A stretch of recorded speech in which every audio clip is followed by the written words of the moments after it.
Nami is just denying the farm away from Fumieko. And you know what's a little game? Wait pa yan?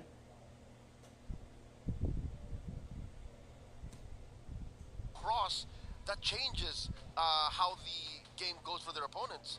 So even if she dies, even if she plays very specifically with an Arla with Rizla, she's done it multiple times. Look at that, 4 bans for Fumieko alone.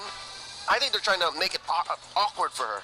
Honestly, the thing that we gotta talk about is the 2 bans here. Xborg as well as Yuzong is very good at diving. And I kind of feel like that's what Smart Omega Empress wants to stop. Because this Jusin is very good at pulling people away, especially the frontliners, right? Trying to separate the EXP, trying to separate the roamer. So I feel like this is their way of understanding if Vitality goes for a full-on dive, maybe the Jushin will have a more difficult time. So again, that's my perspective. Jushin to me feels like when Eve was in her prime. Yeah, she counters the front line so hard. So someone has to dive. So Lolita picked up here. Maybe they're considering this Roger is going to the jungle then. It looks like it takes a setup. Yeah, it does. It does look like it's just setup. Betting out the Yuzong, yeah. Could it be? She found a Savage last time around when she picked it up. But they deny it. What is Coach Susugasha and they were thinking because it's what they could. Honestly, they could. The only problem is the Nolan, but I kind of feel like having the Angela, you can't fight back. So now, other than that, like this makes it so a ton is a little bit tricky. Honestly, even the carry is a bit tricky. Claude tricky as well, but I think the Claude is more usable here for sure. Okay, so Claude for Shell. And what are we thinking for the roam? I almost Are we anticipating like another mid lane pick? Okay, so there's your goal. Baxia and CC. A hero that can dive to the back line. However, let me remind you guys, this has happened before where CC was used to potentially counter the Jushin. Didn't work out. And as Renmar says, you need an Angela with the CC. You can't just CC these days anymore. Yeah. So at least they have that box checked off. And Roger doesn't need that much farm, so you can give space to the CC to actually farm up. Okay. But I think they're lacking burst. If the fight lasts too long, or if Omega Empress just back out and don't engage, Vitality just keep chasing and chasing and not getting much. And there it is, Melissa. Okay. Honestly, I'm liking the lineup from both of those. I feel like for Vitality, the one important thing is to highlight what Leo said. There's not enough burst. So, priority targeting is going to be important. If they're targeting different people, this draft will not work. If from minute 1, they only target 1 and make sure that target actually dies, kind of liking Vitality's lineup. Okay, so there's certain winning conditions that need to be met right now. As we enter, ladies and gentlemen, for the first game of the Grand Finals at MWI x EWC. We're going to throw it over to the casters without further ado. Thank you so much, experts. Thank you for breaking it down there. Welcome to the desk here. What is up, guys? I'm Nice. I'm joined with Mirko to bring you this grand final. It's over 20 tournaments undefeated. Will this be another notch on the list for Team Vitality, or will the Empresses make history? Once again, welcome to the land of Dawn. We're ready to kick off game number 1 in this best of 5. Mirko, how are we feeling about the lineups here? I know, the desk is PHID also, but how are we feeling? I think we're the same, right? I mean, PHID here on the desk as well, on the caster desk. But I mean, looking at the lineup, I'm not too sure. Team Vitality definitely taking a risk here by going for the CC pick. Usually, we see Fumieko on picks like, it's always playmakers, the Terizla, the Yuzong, and last MWI is actually the Lapu Lapu. So, very interesting to see already a carry pick in the XP instead of the usual comfort pick that we see. Cine as well on the Ruby, right? Usually we expect the mid lane to be the one taken away with Angela, now brought back. This might be the second time, third time in a row, but Cine will be able to dash away. But back to my point, it's gonna be a bit tough this time. With the Ruby in the mid, it's kind of different, Usually we see Angela. Yeah. That's what I'm wondering. We've seen now up to this point 4 days where these ladies have had to figure out the Jushin pick. And is this the answer? Is this part of it? Bring in Ruby, bring in this Angela combination for both of them, because even if you're dragged back and forth like we've seen so many times, at least you get some sustain. At least you're able to heal back up relatively quickly. I mean, even with both those heroes locked in, and that might be enough to just kind of leave it to more so a dead lane, unless they can find a pick off here. Vival already moving forward. The shield leader now helped out by Vivian, forcing Amarai to actually dash away. So Smart Omega Empress losing out on the mid prio just from that rotation from Vival. Starts up the turtle. Okay, Turtle's gonna be up here, still needing those level 4s, of course, here across the board. But the same thing, you're gonna see, okay, Vivian actually has to burn the flicker for part of that, which she should be fine with. I mean, she doesn't necessarily need it right now. She might just try to get that level 4 too if they can. But the Turtle for the taking, it's at half health. There's the positioning. Murray gonna force Vival back, and wow, Cindy's low too. Primal Wrath used up already. Now Mirai pops into Bulwark. Ayanami doing some damage now. The beacon comes down as that's gonna be the flare. Bringing him back. I'm offended, able to connect onto the back as well, but Cindy will be able to escape. First blood there with the Poissons. Fumi Echo still chasing them down. It's a kill, traded over for the Turtle. Fumi Echo still playing away with those yo-yos, but it will end just like that. Up top, though, we can see that it's a big win for Shinoa. Yeah, good trade, though. I would say either side, you know, but Smart Omega Empress pulls out a little bit further ahead. And like you said, a lot of that also, that gold plating there on the top side for Shinoa is secured. But first blood in the hands of Team Vitality. It went to, of course, Vival, which is going to help her rotate a little more confidently on this Baksha pick.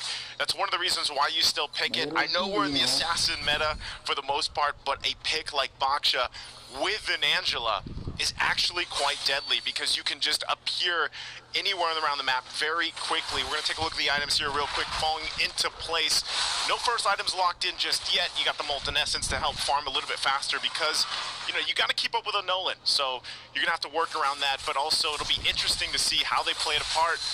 And dealing, whoa, okay, they're going to use the I'm Offended. I don't think there's any follow-up there.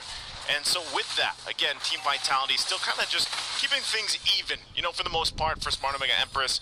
They want to be able to go full force against the next objective here. We're still 40 seconds away from it, but let's talk about this matchup up here. The Melissa, man, it hasn't popped up too much. We've seen it a couple times. Is this a good matchup against the Roger up in the gold lane? I mean, to be fair, Melissa really bullies almost everyone. I think the only matchup, hold up, Earthshatter onto 2.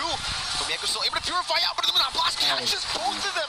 Fumieko escapes City, not fortunate enough to actually get out of there. And yeah, no, Melissa dominates through lane, usually only getting countered by heroes with Blink. So Claude, Moskov could be the case as well, as long as you can get out of the muddles. Are you a Melissa main now? I know for a while you were like 1-1. 1-1 when I first started, and then Melissa ever since that skin, this skin. Okay. For no reason. Ever since that one. Well, with that, Turtle's up. They're going to go ahead and start it up. Hard guard going to be used, though. Yeah, onto Fumieko with the curtain call placed down as well. Now, meanwhile, Viva on the bottom lane just 2v1ing. Fumieko dashing forward, good mobility. City flickers forward, gets a donut. Wolfgang Viva on the chase down, but Keishi is just so mobile. In the end, they baited out so many big abilities, and Smart Omega Empress still get the objective. Very disciplined. You know, that's what we're seeing here from these decisions. They don't have to fight. They get the objective, they get out, and that seems to be the move right now for Smart Omega Empress, as they want to go ahead and match up, you know, pretty much across the board with objectives. And dealing with that for Team Vitality, you know, they're falling a little bit behind now. We're talking, you know, 1,000 gold, nothing too crazy. So it's up to them if they really want to kind of even out what's happened in these past couple minutes with the objectives.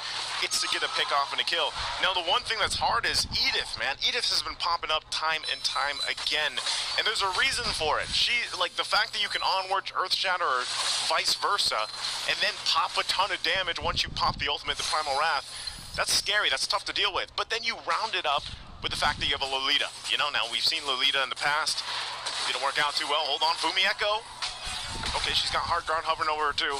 But again, going back to it, Lolita pairs up really well with this. This could be the move that Team Vitality needs, though.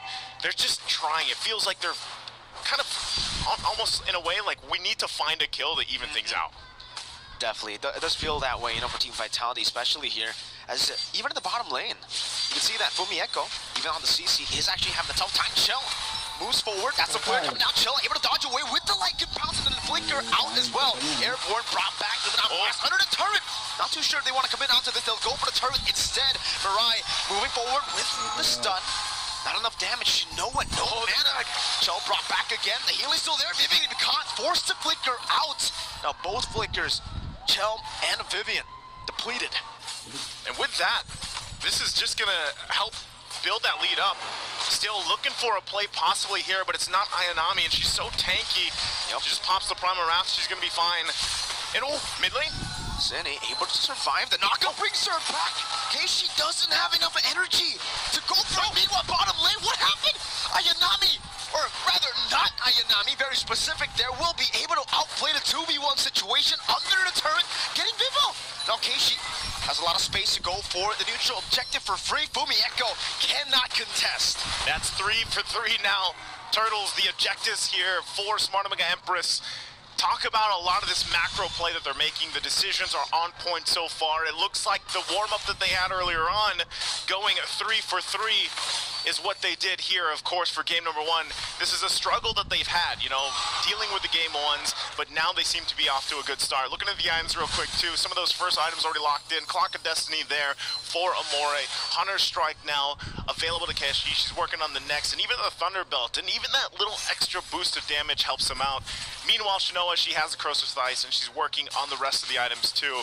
So, you know, at this point, Smart Omega Empress is actually at a pretty good power spike for the mid-game. This is all preparing for that first Lord coming up here in a little over a minute. So we take a break, and for Team Vitality, man, it's kind of like still in that situation where it's nothing too crazy to work from. They can actually get a couple kills, or maybe even just a kill or two, to get that numbers advantage going into the Lord. And if they get that first Lord, that's where you're going to see the momentum swing. That's the pendulum that we're always talking about. And even though, you know, 3 turtles in the hands of Smart Omega Empress, 1 Lord can actually help kind of negate some of that, depending on how they approach it. But, you know, we're going to have a quick break here, have a Kit Kat while they figure things out. Go ahead, have a Kit Kat. We'll wait. Let me go grab one.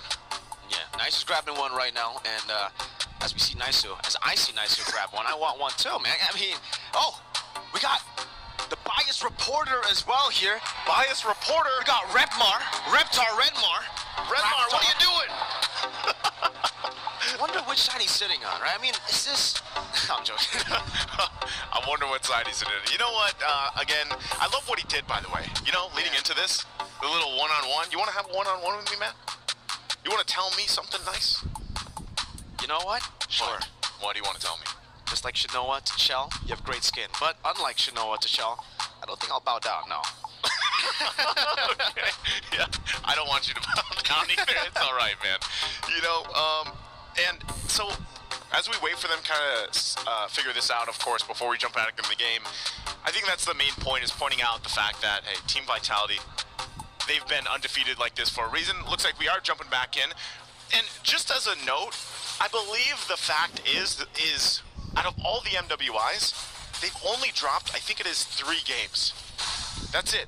Back in, at least for MWI 2024, they've only dropped 2. Back in 2023, they dropped not a single game, so 0. And 2022, they dropped 1. So a total of 3 games all has Team Vitality lost. And I feel like Smart Omega Empress, they prepared for this. We heard it in the interviews. They wanted to get to this point. Everybody had Team Vitality on their list. Of course, you want to take down the queens of MLBB. Yeah. And game 1 already off to a good start for Smart Omega Empress. You can see once again as we get ready for this Lord in about 30 seconds, everything's falling into place for them. It's just managing these waves at this point, picking up the last maybe 2 or 3 items that they need, and then approaching it from there. So for Team Vitality, again, I think they just need to go ahead and get space to work with. They don't have any turrets down, you know, so it's definitely at least start there. And I think, honestly, when we're talking about the composition, Smart Omega Empress, they're doing good. Nah, they're doing amazing at this point, right? Keishi's 2 levels ahead of Vivol. And on the box here, I think we know. If you don't, you know, if you're not able to build up a snowball in the early game, it's going to be tough. Down below, Primal Wrath already. Good damage. Definitely stings from Mieko, forced back instantly. That's a free turret to not Ayanami Mirai. Opening up the mat, Cini, walking forward, challenge, well, Lycan pounce. Stunned up, gonna be caught, forced to flicker out. Now Plasma Flicker continuing over, now forcing the hard guard out. Vivol able to find a shield into the KG to be caught as well. Shinoa pops in the models. Cini in the midst of it all once again. Able to flicker out, could go away to prevent any sort of full engagement and commitment. Vivol brought back to the team once again, isolated again. Vivol still able to tank out a whole lot as well. Mieko does it a bit more damage. Keishi assassinating Vivol, who's caught all alone. Now it's another win for Smart Omega Empress as they group up in the mid lane, not Ayanami. Walking forward, Fumieko taking a whole lot of damage from Amore just with the lantern flare. Cini moving forward, not able to find I'm offended. Amore just zoning them away. Cini brought back again. Good Earth Shatter, now Blast connecting that both. Now Shinoa walking forward, half the muddles, places it down, sitting in high, and again, it's not Ayanami on the Primal Wrath, still going for it. Shinoa looking for a target to go for the muddles again, but finally Smart Omega, Empress say, we've had enough. Talk about an extended team fight into an objective, into a team fight. I mean, wow, talk about Smart Omega Empress as we look at the STC replay here. This was even after a team fight towards that mid-upper river. And then they hold down this front side, they hold down the mid. Meanwhile, not Ayanami is just firing off here. And they secure the Lord too. You know, so this is just a big power play from the Empresses here because, man, how do you deal with this? Team Vitality, they were trying to get the space that they needed, but even with the healing that they have with the Angela pick, with the shielding, she's even got Flask of the Oasis, they could not withstand the damage that Smart Omega Empress had. And they're going to lose all these tier 2 turrets on top of this whole exchange. Big item pickups as well. Oracle for Murray, a little more defense there. Endless battle. And now they have to defend the base here. Lord's going to go in and work on these shields. Are they going to press the situation a little bit further? Oh, onward coming down. Numenal Blast charged up as well. No flicker to stop City though. Caught in the midst of it all again. Good beacon ball. Caught, isolated and taken down. Another bring back as the Purify gets used up by Fumienko. He's going to go for another flare. Able to zone her away. 11 minutes in. Smart Omega Empress will end the game. One of the fastest losses ever that we've seen from Vitality, and it comes through the way of Smart Omega Empress. Add one game to those defeats for the Queens of MLB. Team of Vitality takes a loss here, a quick one from Smart Omega Empress. Again, talk about how they just came out swinging in this. I don't know if it was the momentum they had from the last series, but they are here to play. They're here to dethrone the Queens, possibly. Off to a great start already. Under that 12-minute mark into game 1, just looking strong in every single lane and role. Of course, you can't count out Team Vitality at all. It is a best of 5. They'll go back, readjust from it, and get things situated. But would love to hear what the experts over on the stand have to say about this. Let's go ahead and throw it over to them.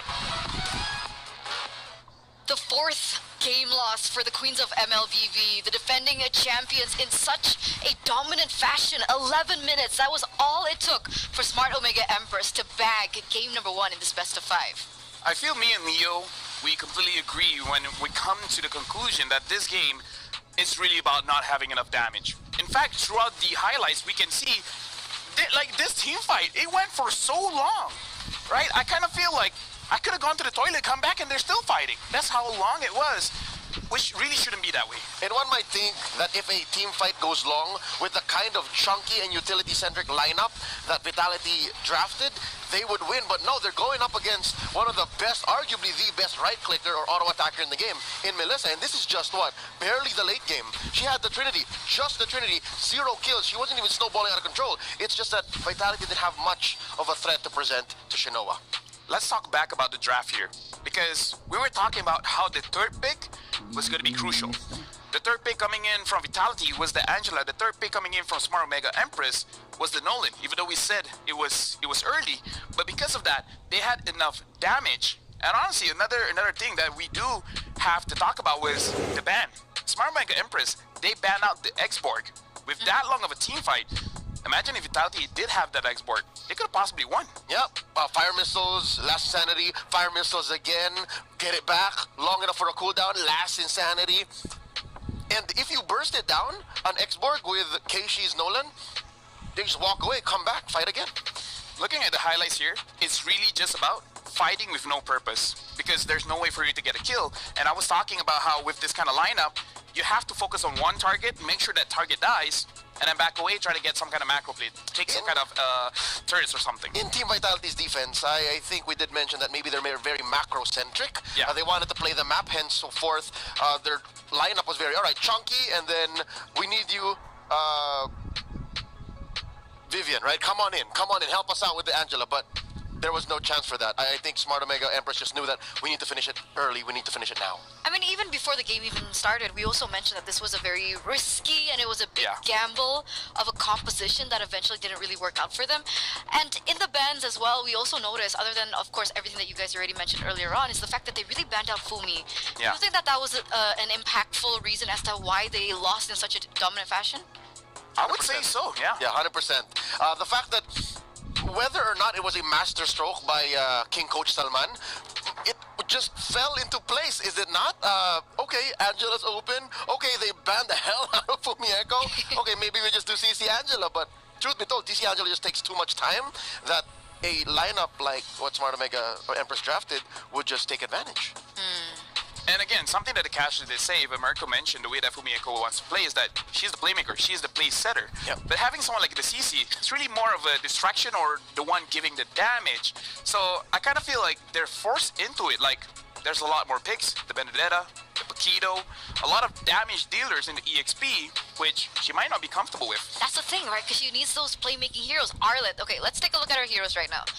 We have Arlet, Terizla, Edith, Export, all gone. Yeah. She needed the 3 at least, and then lo and behold, look at Nat Ayanami, she got the Edith. So this is literally one explainer out of their element, and then the other just perfectly living in high life. So speaking of that, let's take a look at the PlayStation MVP. Who won that MVP for game number 1? You mentioned it earlier, not Ayanami will bag it again. This time around, 100% KP. Look at that. Diagon, a SEA Games competitor, a national athlete. Even if Shinoa's not doing much in the early... Actually, truth be told, she did a lot. You watched the game. She did a lot, but also she had no kills. Yeah. Right? She was just pushing turrets. And why was that so easy? Why was half of the map so easily free for Shinoa? Because Not Ayanami was such a menace. And honestly, Not Ayanami was able to get out of lane. That shows that she won the lane going up against Fumieko. And that clip, it didn't show, but it was a 2v1. And then she got a trade first before she died. Talk about having a good game. There's nothing the curtain call could do. If you're just alone, at best you go, oh. You just keep going. It's like, oh, strings, ooh. Yo-yo, oh. And even up until this point, right? Again, the CC coming through, we were talking about damage. Did the CC not get to that power spike yet? Or what was the problem? CC is almost like a marksman where you kind of need 3 items. You need the War Axe, and then once the maximum stacks are dealt, you can deal more damage. The second item is going to be Brute Force Bear's Plate to make sure you have more movement speed, lower cooldown, so more damage. But yeah, 2 items, it's like you're not tanky enough to deal prolonged damage. CC is just about prolonging the damage. And one might argue you might even need a little bit of help from the Vengeance. Yes, she the was Vengeance. forced to use the Purify because of how much CC just Not Ayanami alone was presenting. Yeah, with the Vengeance, she could deal with the Melissa. So do you have any particular plays that you guys want to show us about game number 1, perhaps, that you guys can break down for us? Yes, we do. This is at about 4.5 minutes, fresh off of a turtle take by Smart Omega Empress. Now, this clip is unique. You want to know why? Why? There's no kills. No one died in this clip, and that's exactly why we want to show it. Because if we're looking at the clip here, you can see an amazing engage coming in from Vitality. They were able to get 2 crucial members, the jungler and the mid laner. You would think, that's a good engage. You have like, what, three people there? At least one would die. Play the clip. The targeting was separated. Some was going for Amar, someone was going for Keishi. And this lineup doesn't have damage in the first place. So if you target at least one of them, say you go for Keishi, you get 1 kill, focus on taking the jungle. You kill Amor, control the mid lane. But because everyone's separated, and then they're like, wait, who are we going for? Who are we going for? Everyone was able to escape. So this is like, I don't know, trying to catch 2 chickens, and then the 2 chickens got away. So, because I think the way that Vitality usually play is that way, right? They like to split things up, and maybe it was a miscommunication on that part that they didn't execute If they had their enough draft damage, it's properly. fine. Exactly. Yeah, I think it's a matter of using what you got. You know what they say? It's not what you got, it's how you use it. They didn't even have they didn't have anything to use. At the time, what was that, 4 minutes, 5 minutes? Even if maybe they focused down on one, say it Keishi. okay, they got a kill on Keishi. If it was the other two up top, there would have been some backup from down bottom. That was Ayanami and Amore down there too. Let me just say, let's switch the hero. Say it's not Angela and it's a Ruby Roam. Replace it with a Lilia. Will they get a kill? They would. Maybe, yeah. Replace it with a Farsa. They would. Replace it with a Faramis. They would. Replace it with a Valentina, even though it was banned. They would. So I kind of feel like they're used to using this kind of heroes where they would get a kill. But then you switch it up and it's more utility than damage. Then you're playing the way that you usually play, but not the heroes you're usually playing it with. And now we're at a point of chicken and egg. Was it because CC Angela, because it's Angela first? Or was it Angela first planning for the CC, and did it just not work out the way Vitality planned? That's a big question, because we made a big argument about the Angela, right? Is Angela better in the mid lane? Is Angela better in the roam? And for MWI, this is going to be the first time I believe that Cindy's actually picked it up. And she's usually Actually, Cindy used Ruby. Oh! Yeah, Cindy used Ruby. Yeah, Vivian was the one. So maybe that's it, right? Maybe they're not accustomed to these picks. All right. Maybe Cindy's used to heroes that are more burst heavy, that has more damage in the game. Angela is not a tank. She's not called the mother of supports. I do agree. Honestly, Mother of That's Tank true. sounds better. Yeah. That's true. Mother of Dragon sounds better too, but you know, it's whatever. So let's take a look at the predictions earlier on. Guys, did you fill in your predictions? Did you put it in? stcplay.gg? Don't forget, okay, we're in the middle of a best of 5, so you do have a little bit more time to lock in your predictions. But there you go, www.stcplay.gg. Go ahead now. Omega already has that first game. So you guys have a little bit of an advantage. I mean, there is still a chance for Smart Omega to go all the way, clean sweep the Queens of MLBB. At this point, yeah, because maybe Team Vitality overthought it. Right? Maybe they're like, oh, this is going to be intense match. So they're playing 5D chess with themselves, where sometimes you just got to keep it simple. Have enough damage, have enough utility, win the game. Number one, it's best if you're not competing with yourself. And the second, maybe not 5D chess. 3D chess itself is already very difficult. At some point, you just want to go from A to B. I think that's where Vitality is strongest. Because, again, mechanics, almost on an individual level, lane to lane, second to none. Macro, you know that their communication is set, because I think, I can say this, in the realm of MLBB esports for women, they are the single team that did not change over the past 3 or 4 years, right? They are a singular force. Yeah. So you know that if you keep it simple and you get a fair and equal ground, I think Vitality's got this. Yeah, I don't like it when teams go overcomplicated and start making mistakes in the draft. Just keep it simple. We win with Hero A, just pick Hero A. Unless it's bad, then okay, change your strategy. I mean, we've been seeing this sort of same pattern coming from Team Vitality, right? From the group stage all the way into the first day of the knockouts. And now we're here in the semifinals, right? A lot of people have been saying, Grand okay, finals. maybe semifinals before. Okay. But now, yes, grand finals. That Good check. there's a issue, I think. Either they're experimenting or their drafts are just not as on point as usual. So, ladies and gentlemen, as we get into the drafts of the second game, it looks like both teams have opted to stay on the exact same side. And it looks like the same bans are also coming through. With the issues with the drafts of Team Vitality, do you think there should be any changes in the first phase? Number one, get some burst in there. Yeah, agree. Either the jungler or the mid. Even the gold, they can put the Brody there. They can play and draft towards the Brody. Yeah, I don't know. For me personally, I would like Vival on something with a little bit more damage, and the same can be said for Sini. Like, you have the mother of tanks. Use a tank, right? Is that a crazy thing to say? Right? Yeah. It's like, oh, you're so good at using this one here, and it's like, you know what, grand finals, never mind. Let me switch things up. All right, it's fair that Omega Empress banned out the Minotaur here. Yeah. Safe, right? And then maybe Vitality first pick the Edith. I like that. That's solid. That's solid. Do it. Edith, and then eventually pick up something like a Tigreal. They don't even have to. Like, it can wait until the very last phase. Yeah, there you go. Oh. Edith first pick. Nice. That's Fumi Nice Echo. call. Edith. Yeah. And I mean, it's a like, flex. it's Because technically still a it flex, doesn't yeah. have to go to Fumi Echo, so It in enables case so much. they can find a more, I would say, what's the word for it? When you take control of something. Initiative type of EXP laner. I'll work with that. They can utilize this as flex. A proactive, you mean? There you go, that's a word, proactive. A proactive EXP laner for Fumi, they can fall back on Edith for Fumi. Right now I'm thinking for Smart Mega Empress, I think they will eventually want to take the Nolan again.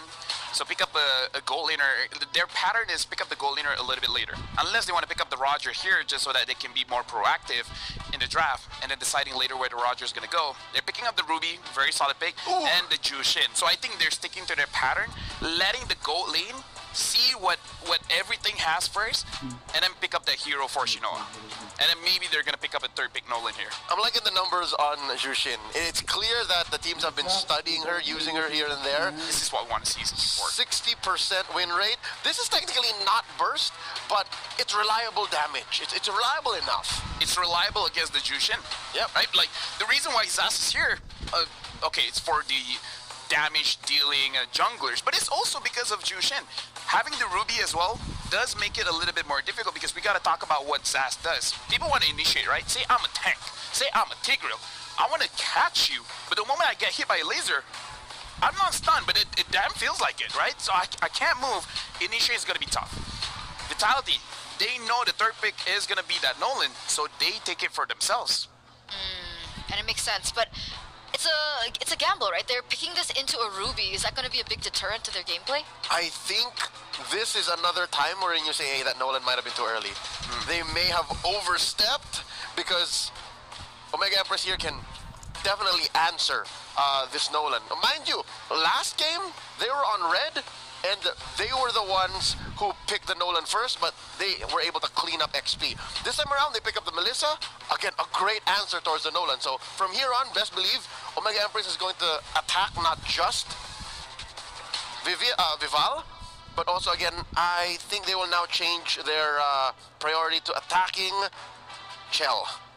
I do agree. Maybe ban out the Brody as well as the Claude, because I feel like the Claude can still do quite well. Yep. Yeah, so the Claude has been banned.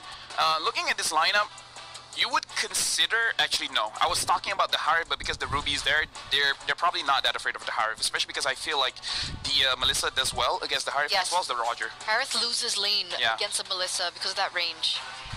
So at most, if they want to ban out, I think even a carry could be a bit of a risk. So let's talk about her options here. Roger, Clint, Moskov, Lunox. I think the Moskov is great. But if you do pick up the Moskov, it's a little too expensive. They could ban it here, just to be safe, right? I mean, this is the grand finals. You don't want to take any risk.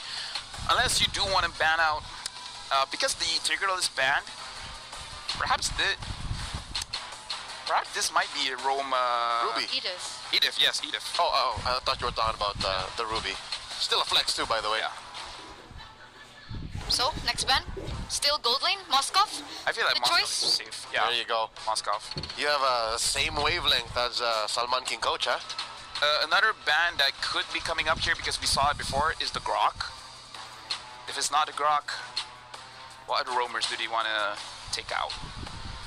I mean, I don't know. The Ruby is still flex, but if we're going based on history, this might be a Grok ban. So they completely just ignored the Angela up until this point, right? I personally don't like the Angela because most of the compositions is in, not enough damage. Yeah, leave her out of this. Yeah. That's another choice I was thinking of, because even if there are those little caltrops, little droppings from the Zas, I think a majority of what Vitality does would still be hurt by Lolita. Mirai did amazing in game 1 on the Lolita. Maybe they're setting up for Shell, making sure that nothing is gonna get brought back. Reflected. Nothing is gonna get reflected. Thank you very much. Ixia? Now, okay, for Smart Mega Empress, they're picking up the Roger, so... They're so proactive. Yeah, very proactive. This mid trio, assuming this Ruby is going to be Rome, is actually pretty scary. If the Roger picks up a Sky Piercer first or second item, they could demolish Vitality's lineup. But I mean, he doesn't have to, by the way. With the Susin, it's not amazing clear though, right? So Yeah. You don't need amazing clear. Trial? You just win. Yeah, you just win. You don't need to clear. You just see someone, you bring the person over, and be like, we got a Roger here. Deals a lot of damage. Kill them. You feed the Roger. Yeah. You let the dog out. Oh. you'll be thankful I'm not on the casting desk. Yeah. And now to follow up, All the sound effects. they still pick up the what? Harry. This is risky, right? Dangerous. We can agree on this. This is risky going up against the Ruby, and the Grok picked up, so this is why they didn't ban it out. They want it for themselves. Okay, in this last phase, I think the Grok was a win. Yeah. But this is one step forward, 2 steps back. 0% win rate though. Just saying. 3 times pick, 0% win rate, 4 times banned. That's tough. So Rome, right? Edith in the EXP lane? Yeah. Yes, Is that a winning lane for the Edith? Something they could even consider is put Ruby in the Roman because something like an X-Borg if they want. Ooh. Right? Yeah, I think that's just a fully fighting lineup Yeah. for Mega Empress. We move forward, we don't move backwards. And it would definitely be a problem for the setups, for everything that Team Vitality has. This is risky. I wonder why they went Harith. Are they purposely putting Shell on a weak side gold lane? Maybe for them, there's no other options. Claude and Moskov are banned. Well, they pick up the Barat, so nothing too crazy. At least one very tanky player able to sustain the initial damage, bait something out, and then go back in. If anything, I don't even think it's for the tankiness. It's for the all-in. For the catch? As good as a -1. It's like a Kaja at home. It's Yeah. very not Ayanami. This is signature not Ayanami from back in the day. So there it is. Change her name. Ladies and gentlemen, I mean, she kind of did, right? Her name was Ayanami before, Like- and then it became not Ayanami. Here and there. Yeah, technically. But I like it. I like the draft. Yeah, I like the draft for Smart Mega. It's a momentum. Okay. Game number 2, ladies and gentlemen, as we throw it over to the casters, it's your time to shine. And shine we will. Thank you so much, experts, breaking it down. And yeah, maybe after this, it's going to be time for not Ayanami to change back to, I don't know, Ayanami. Yeah, because when she said it's very not Ayanami, I'm like, wait, so is it not Ayanami or is it not Ayanami? I think a lot of people are wondering that, but let's go ahead, jump into the game here. It's game number 2. Smart Omega Empress already getting game 1 in a very fast fashion, just like they did in the previous series. So we'll see if this lineup from Team Vitality is going to be enough to kind of stop that from happening, even out the series from here. Again, too, Jushin going to the hands of Amore.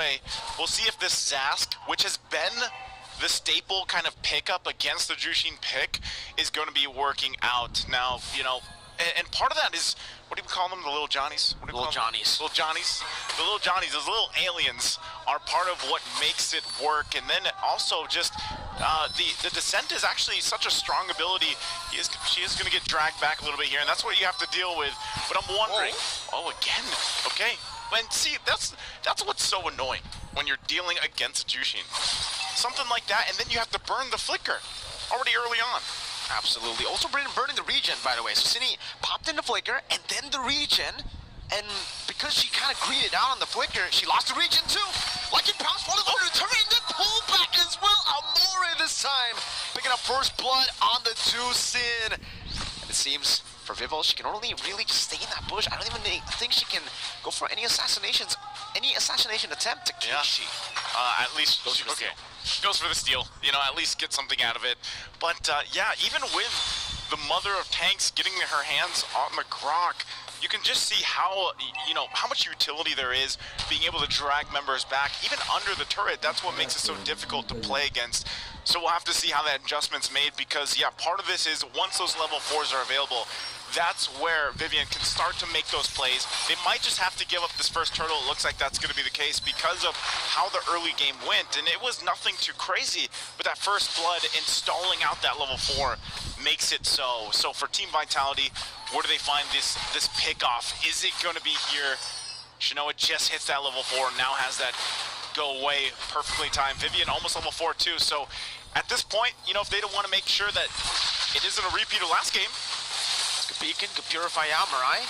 Just so that I'm offended, Amori's still taking a whole lot of damage there, despite utilizing the beacon to escape and also to purify. But she will be able to escape.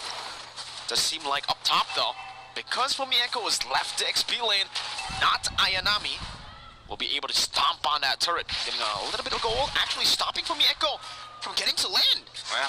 Oh, stopping her from getting the minion too! It won't kill her, look at her! Not Ayanami is just denying the farm away from Fumieko. And you know, it's little things like that that just actually play a big part in the bigger picture of a game. So great play there once again. And this Barrett's pick, even like I was saying in the previous series, you know, it's not a hero you see picked up too often anymore, but it still provides a ton of value, especially with the lineup that they have. You're going for just, yeah, grab them. You know, at this point, you have a Barrett, you have the Daytona's welcome. You're looking for Murray to pull in with the I'm offended. And so you have so many options, and I feel like that's the thing, that's going to be the troublesome part for Shell, especially once she pops the Zaman Force. You also have to worry about getting grabbed, you know, at this point. Oh, hold on. Wild charge this time, no purifying. You can see the instant damage come through from Cine, and then the fracture too from Vival. Dominator's Ascent is doing as much damage as possible towards that turret. Some extra gold to work with, but I guess you gotta watch out for that too. You gotta watch out for Vivian. There's a pull though. The pull back. Chell jumping forward as well. Vival to be caught. She's still able to find that kill now. Chell pops in his Bond Force down to miss it all. Gonna be caught and stunned by the Doro Wolf King. Not able to escape. Keishi gets her down under the turret. Perfect timing for the second turtle to spawn. Smart Omega Empress in full control. Vivian going towards the bottom lane, trying to deny Shinoa from taking the turret goal, but not Ayanami is here. Mirai is here. Amore too. They're just gonna leave Keishi to pick up the turtle without the retribution. Easy peasy. Talk about timing, you know? You get a couple kills, and not to mention it's a double for Keshi, so she already builds up that momentum, builds up that lead, and then she gets the second turtle. And this is what we've seen them do time and time again. They get a couple victories, and then they push the pedal to the metal. That's what they're doing here. That's the wild charge coming down already. Mirai gonna be stunned up. Brings time offended, but it's only the Dominator's Ascent. And Sydney wasn't even in there, but still, Smart Omega Empress, they're still gonna be able to actually utilize this to jump inside into the purple buff, stealing it away. It seems Vival is very proactive already, or very reactive rather, rotating and mirroring that movement. Okay, right now they're gonna go ahead and mirror up here to the top. And really at this point, it's like up to Shell. She's gonna go ahead and get in good position. Conceal gonna be used though. I think they're just gonna force her off the turret. They wanna get the space advantage. I'm not sure if they're gonna be able to get any more unless they force it with an ultimate. They're gonna go ahead and get that turret down. The tier 1 falls. And I think they're happy with that. You know, at this point, Smart Omega Empress making the macro play like we saw them do previously. And so where does Team Vitality do this? How do they stop this from continuing to build up here, Mirko? I mean, it's going to be really tough, considering technically for Smart Omega Empress, they're fine if they actually scale up too, right? The Melissa is going to be an absolute monster in the later stage of the game, and the fact that she is already 1,300 gold ahead shows you exactly why the Harith pick, in my opinion, wasn't really too good. You weren't feeling it.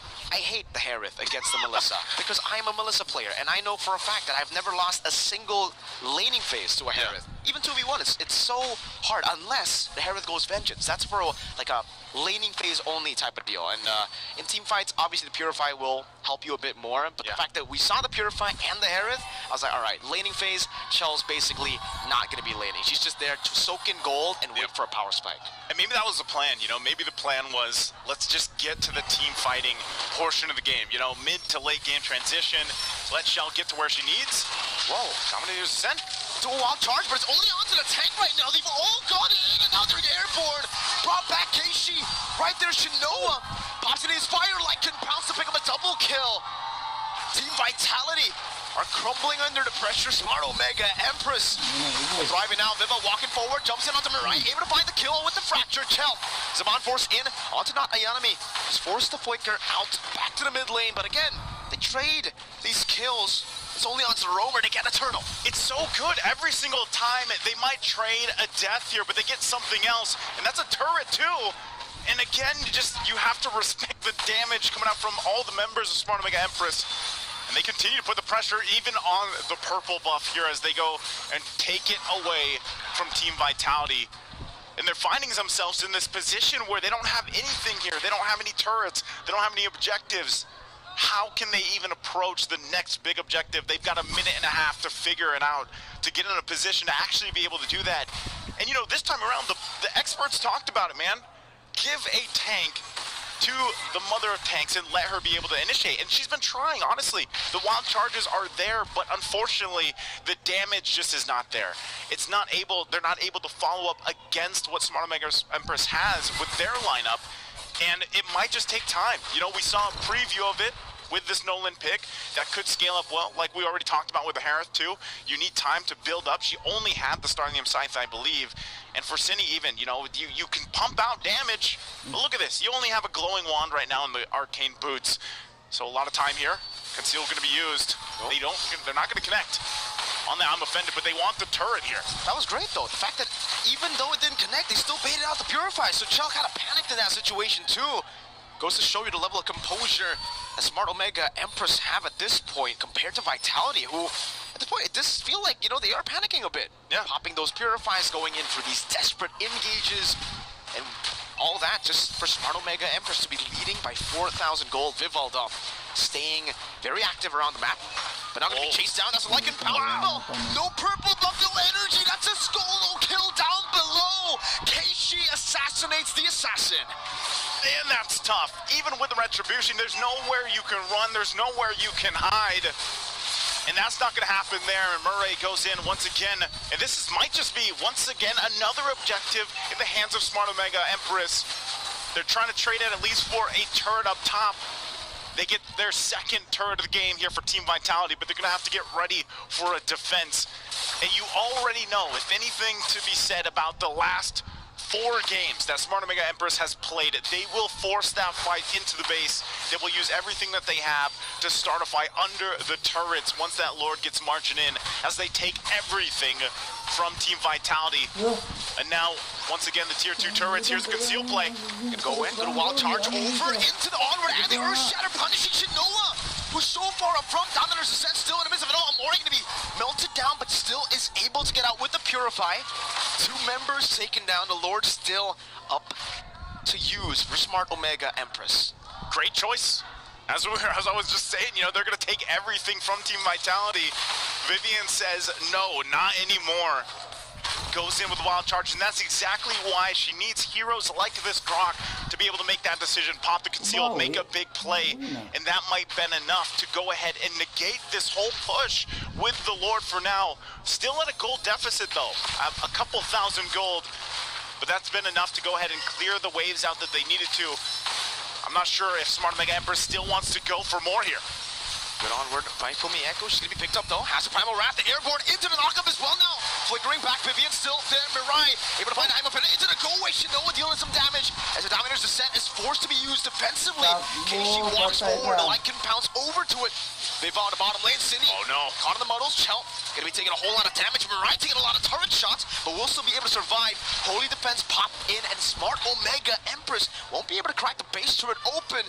But in the bottom lane, it does seem like, at least for Team Vitality, there is a trade. They get a tier 2. I think at this point, that's all you can do. Team Vitality knew that they still had to deal with the Lord. They don't lose the base turret. That was actually good for them, granted how far behind they were. And this gets them a couple more defensive items that they need, especially for Vivian. You can see now Divine Glaive locked in for Cindy, so now that damage is going to be quite a bit. And even the Malefic Roar plus the Blade and Hunter Strike there for Vival. So she has been making moves across the map and at least gets those 3 turrets. So this gives them a little space to work around with. But they still have to be careful and cautious of the gap. We're still talking 5,000 gold here for Smart Omega Empress. They have a lot to work with. Chell also picks up the Divine Glaive. So this might be that moment that I was talking about. You know, mid to late game transition. You're now here in this portion of the game. You should be able to utilize this Harith. Yeah, you lost the lane. The matchup wasn't good for you. You kind of had a stalemate. You wanted to soak up as much gold and XP as you could. Now it's time to shine. Now Cindy, oh, she can't even use the Dominator's Descent. She gets deleted right off of the I'm offended. Wow. As I said, they had to do something. Unfortunately for Cindy, she just got sent to the moon. And at this point, it's going to be a Lord take here. But look at this once again. Vival just trying to make a play on top. But they'll send not Ayanami up there to deal with it. And that's going to be an objective secured here. So no tier 2 on the top side. The plan has been spotted out. But look at the rotation. I don't think they're going to catch her in time here. She should be able to get back just in time. They're not going to find the right bush. So it's up to them. Defense time for Team Vitality.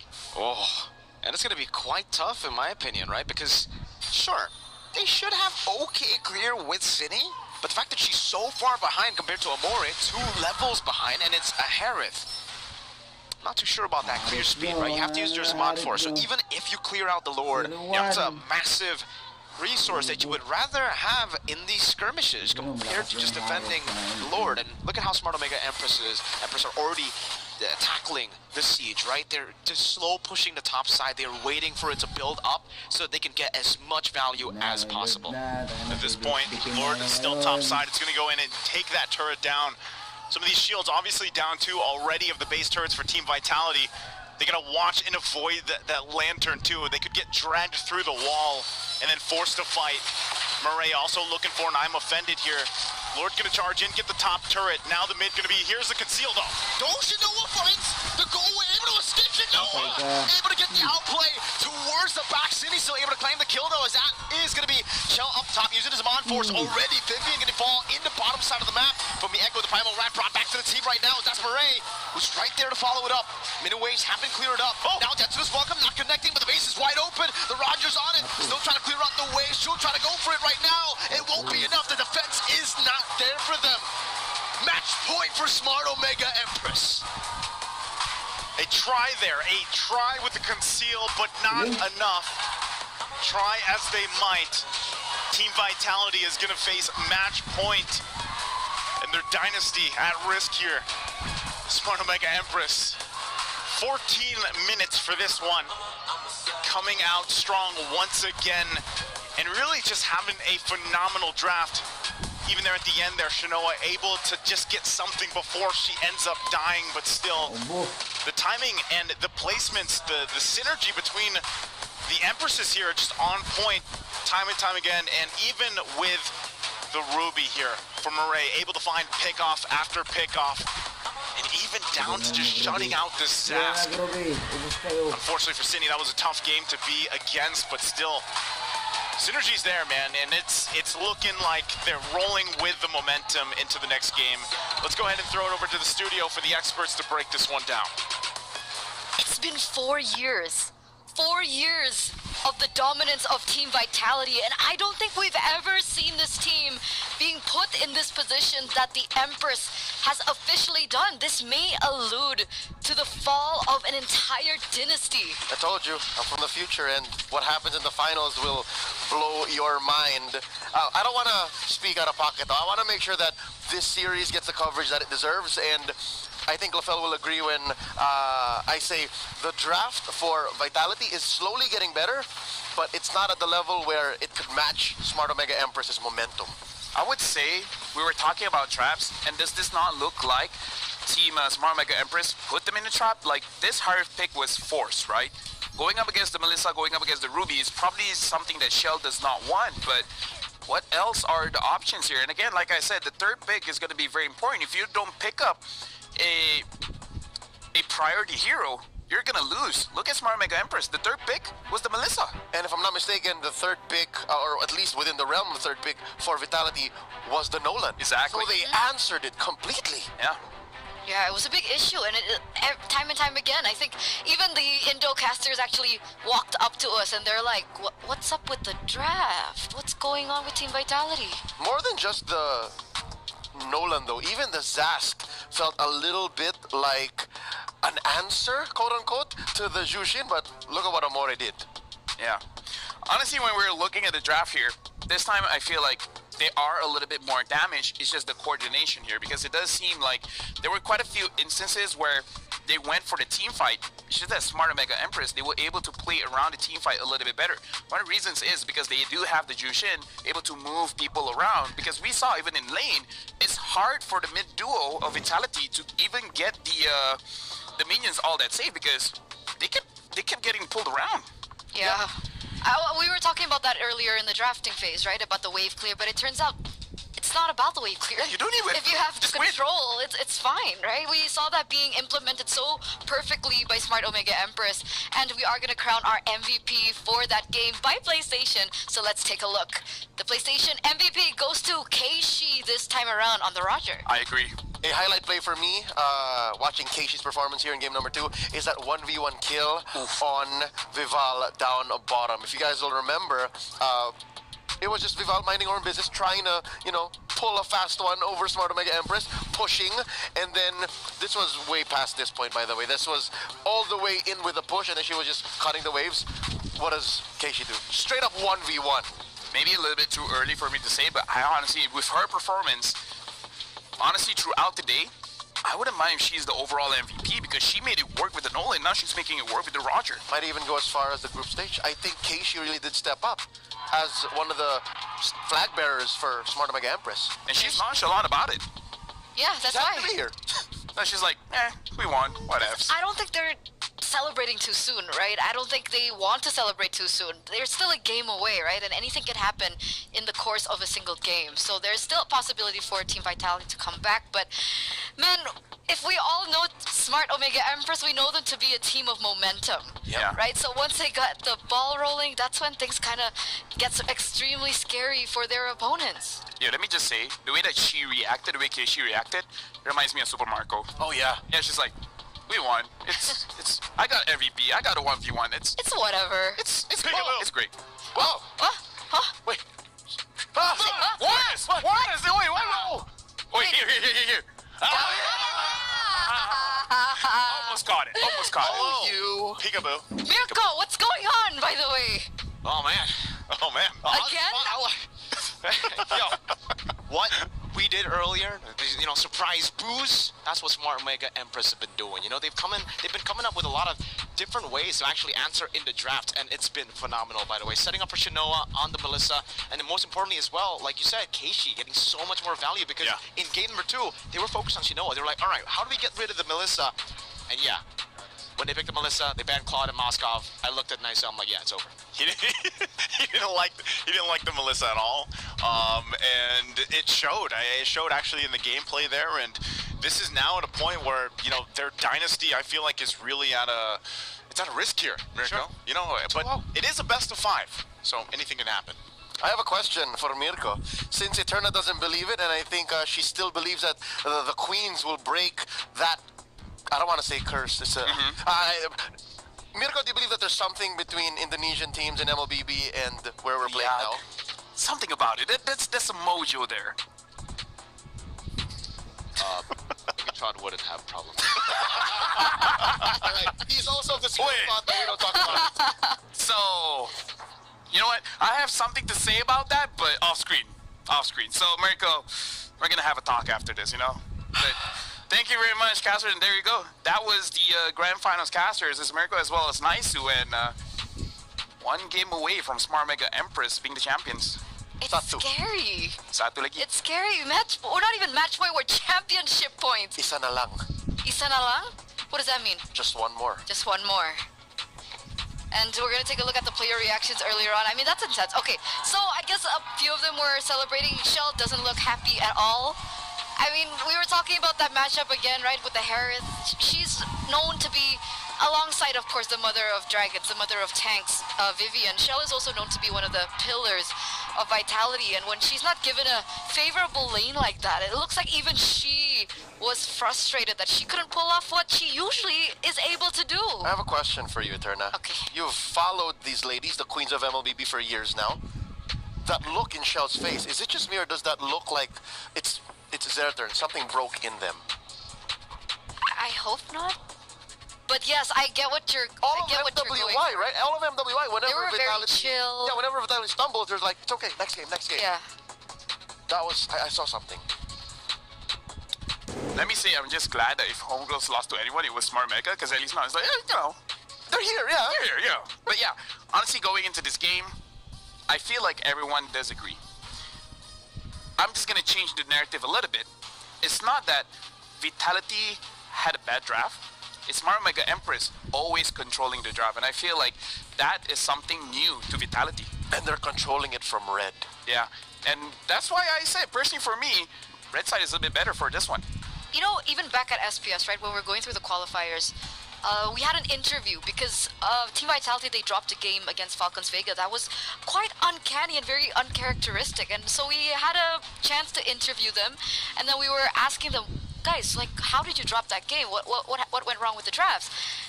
And then they were like, yeah, Susu Gaja, our coach, sometimes he likes to get a little experimental. So I thought that was a joke before.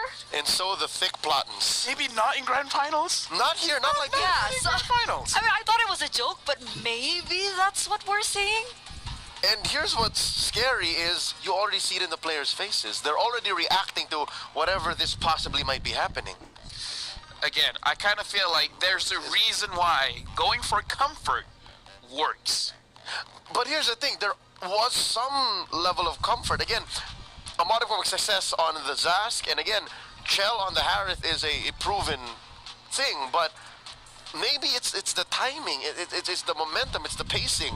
One thing that I do have to say, remember Shell Yeah. on this Harif? There are times she avoided the team fight and go for something else. Do you remember that? Right? A major team fight around Lord, she went and ended the game in the mid lane. She might be really good on the Harif, but maybe they have a problem with the Harif in terms of the team fight.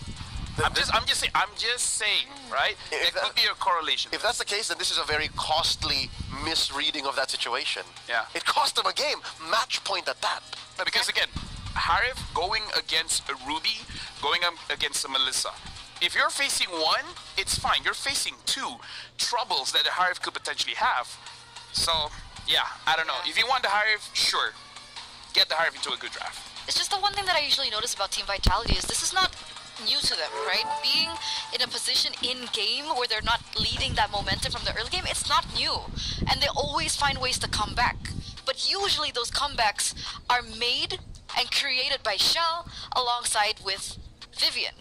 We saw Vivian time and time again trying to make those plays. We saw a lot of those moments where she made those plays with the Grok, but again, nobody was able to follow up with that damage. So again, it feels like there's an issue when it comes down to, back again, the drafts. Honestly, we could show it with the Telestray if we have the Okay. time. Yeah, I think more than just the drafts, even execution, there's some things that we can point out that... Sloppy?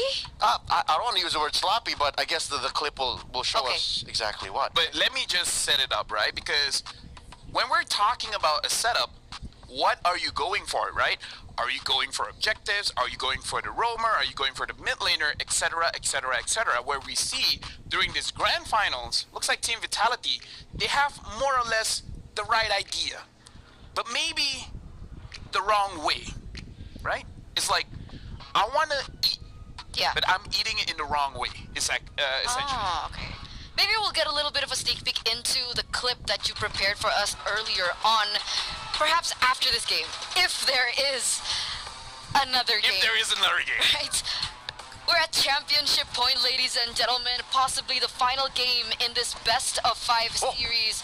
And it looks like Team Vitality Finally. and Smart Omega Empress, they're still gonna opt for the same sides, but we do see a little change. Yep, already respecting Amore's Shushin, but that means something's gotta give, right? Would not put it beyond Salman, Coach King, that he might take out the Terizla here.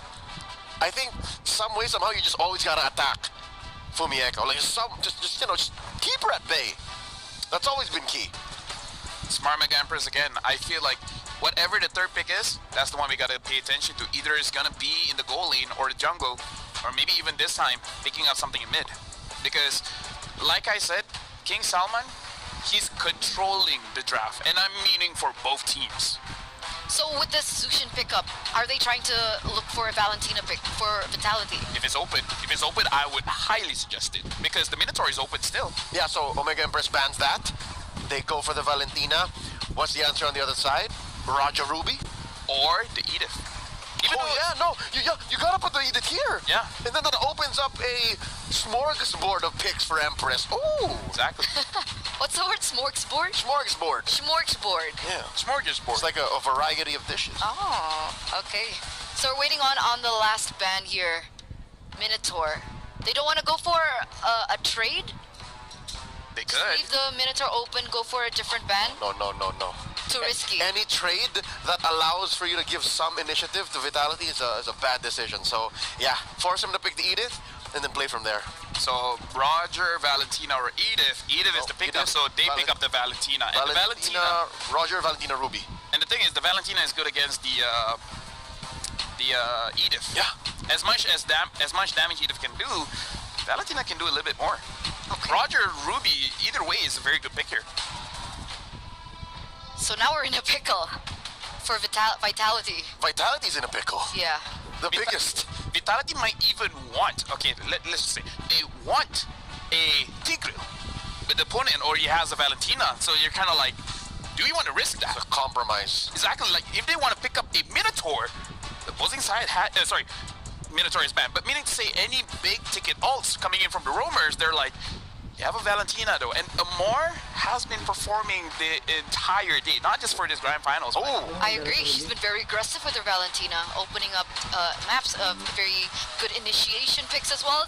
It's not a regular Valentina, it's a scary Valentina. And it looks like Vitality have their own answer. They have Luo Yi and Roger. What do we feel about this? I like it. Again, the Roger was left open, could have been the pair with the Valentina, and then of course you have Lu Yi. You gotta respect the amount of map mobility that you have as a Lu Yi, and of course the reliable damage with the polarity. So with that said, Omega Empress for sure. This third pick is going to be crucial, Yeah, whatever it is. It's not Shinoa, because it's not as clear an answer as prior, game 2.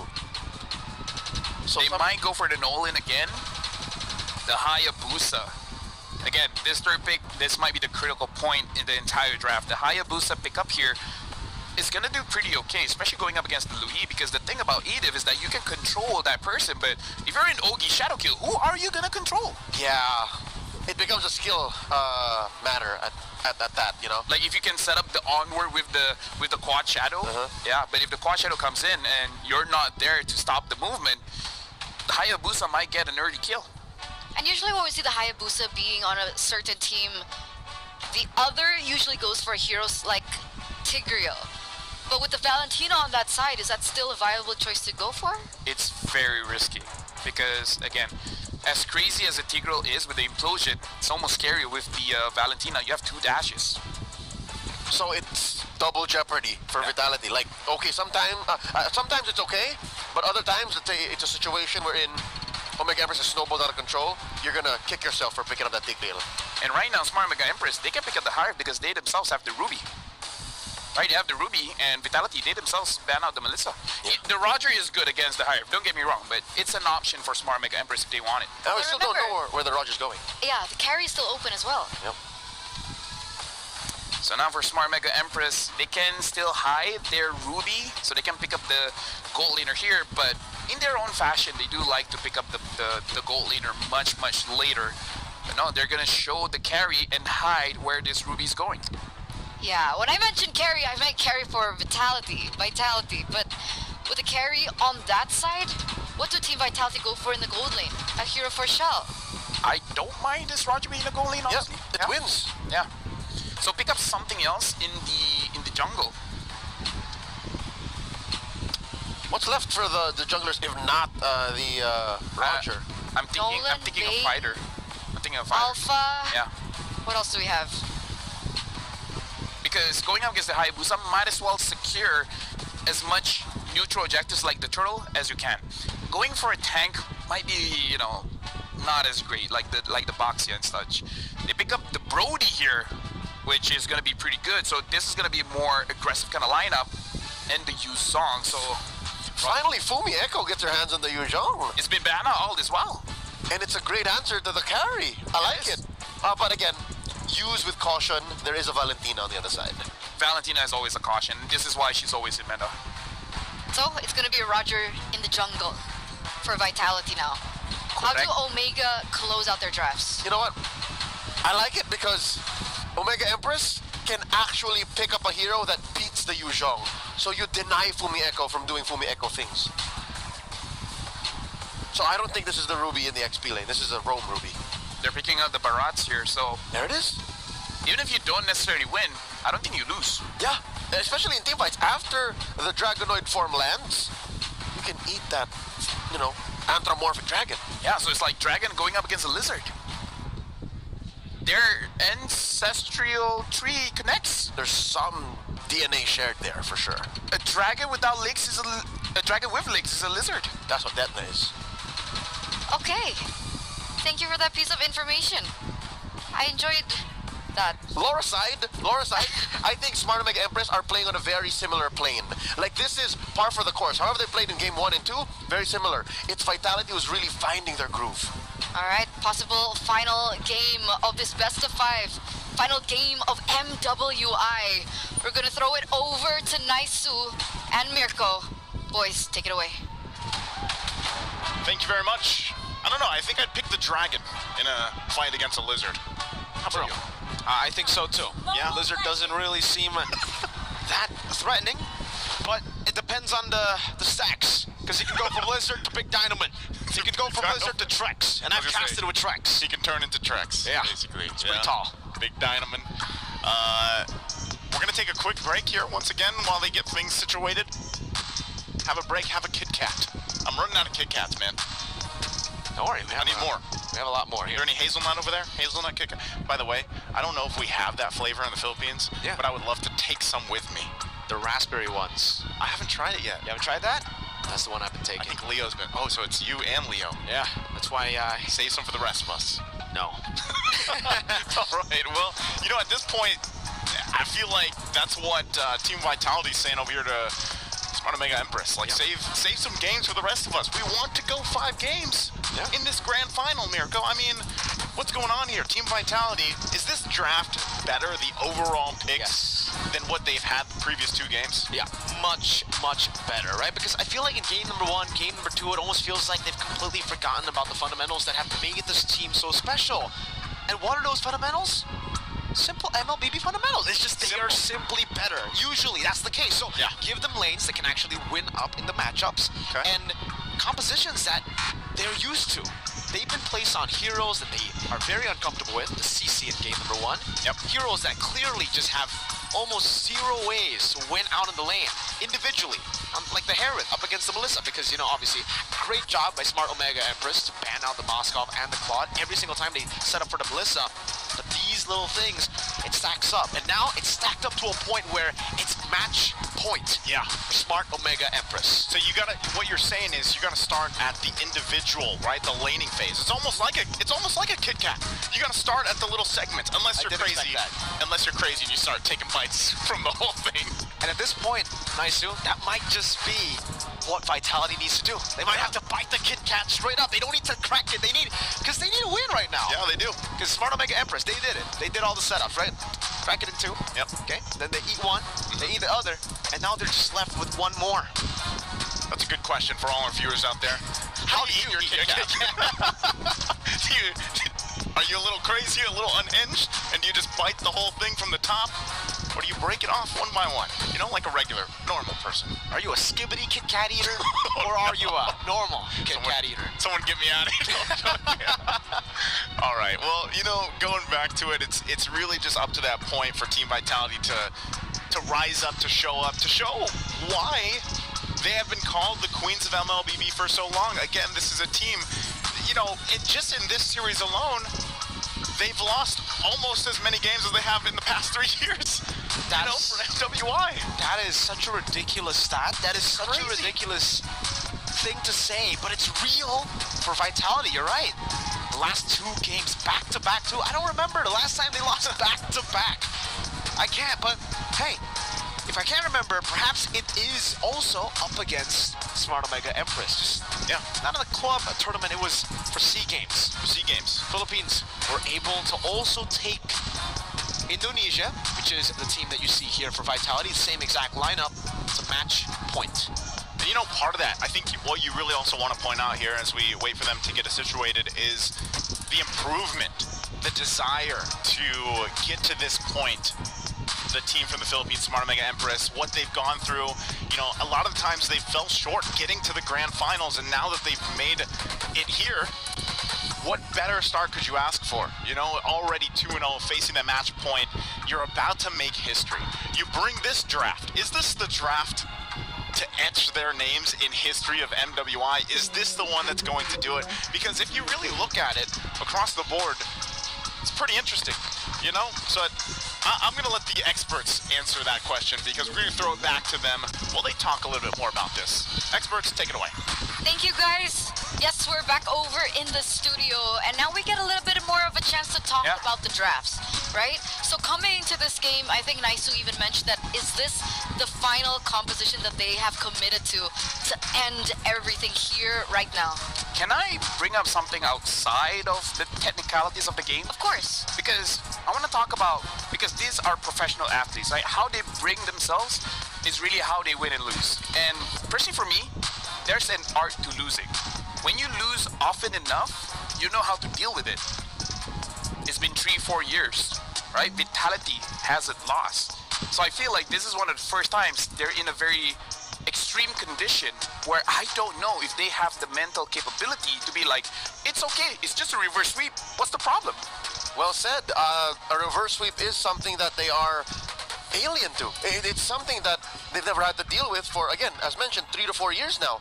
While on the other hand, Smart Omega Empress, they've always been third. They've always been the bridesmaid, never the bride in international events. I mean, back home they do dominate, but now here, I think they're poised to just take the crown. What about SEA Games? You mentioned that it went all 5 games, correct? How did that go? Was it in a reverse? Nah, it was like trading. Like, I win, you win, I win, you win. Which makes this all the more a very strong argument that, hey, maybe Vitality is not used to playing from behind. Maybe Vitality isn't used to resetting this hard. Because they're used to, okay, I lose one game, I'm gonna win immediately the next one. So it's like, okay, plan A didn't work, doesn't matter. We always got plan B. And it's like, plan B didn't work. It's like, do we have anything more than plan B? And this is not to downplay their skills as a player, of course, their mental capabilities, their achievements. No, it's more of just emotional preparedness, and that's something that's 5 or 6 layers deep when you're developing esports athletes. And here maybe Smart Omega Empress just attacked that layer. It's something that you can't teach. This is something that you need to experience. You can't count. Like, there's no numbers in this analysis, right? So we're bringing something outside of the game where it's intangible. It's one of those things where you don't see it, but it does happen. I think it would be great to take a look at the players and how they're doing right now. I wish in a different world that we could go in for a segment with them. But I know, man, it's probably right. Like, imagine the tension. Be careful what you wish for.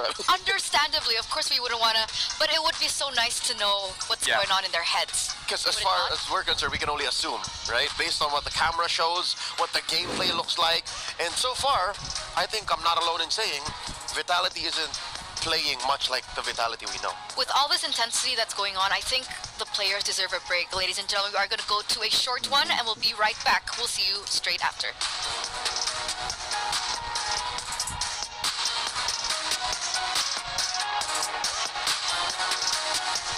Hey, it's Renmar here. We're here with Keiko, a cosplayer from Myanmar with a Selena virus skin.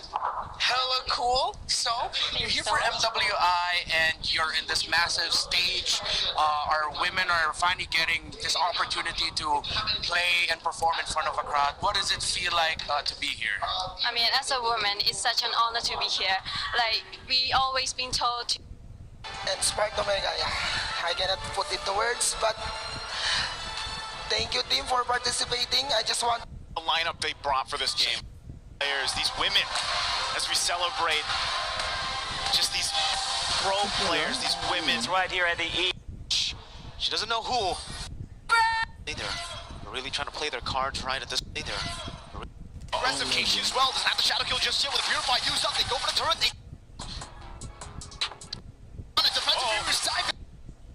They're gonna look for plays like to the death of the smoke of Keishi.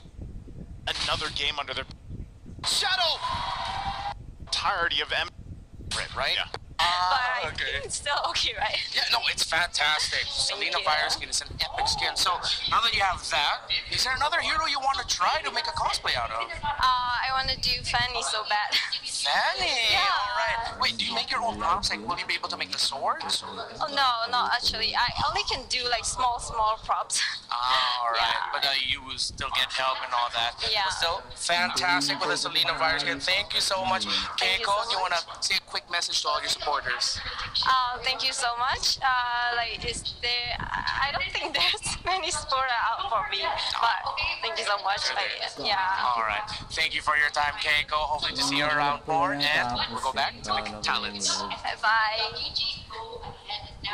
Keiko, you have so many supporters. We even have 2, 3, including me as well, that support you. Did you like the cosplay? I think I would cosplay as a Grok. Oh yeah? With a killer? And then just tumble around and then just crashing into people, you know? That sounds fun. I'm a fan of what Keiko did here, her cosplay, but it's just I have a nagging fear of Selena's. The fire skin as well? I'm just afraid of abyssal traps, Yeah. abyssal arrows. Sometimes I want to get hit, but then they missed. I mean, Like this, to get deal with. yeah, Deal with. yeah. Push. Get so that other Welcome connecting on the city, but they retaliate. You can wait for what's gonna happen. Nope. It's not that. On a defensive viewer's side. Oh, Shadow. That's a tier 2. Chell and Cine very vulnerable. Ayanami doesn't kill to survive in lane against the bro. It's more in terms of map played. What the gameplay looks like, and so far, I think I'm not alone in saying. We'll see you straight after. is to work with at the Terrified 2. That'll kill. Like Empress, Yeah. like the rest. play the way she has been up to this point.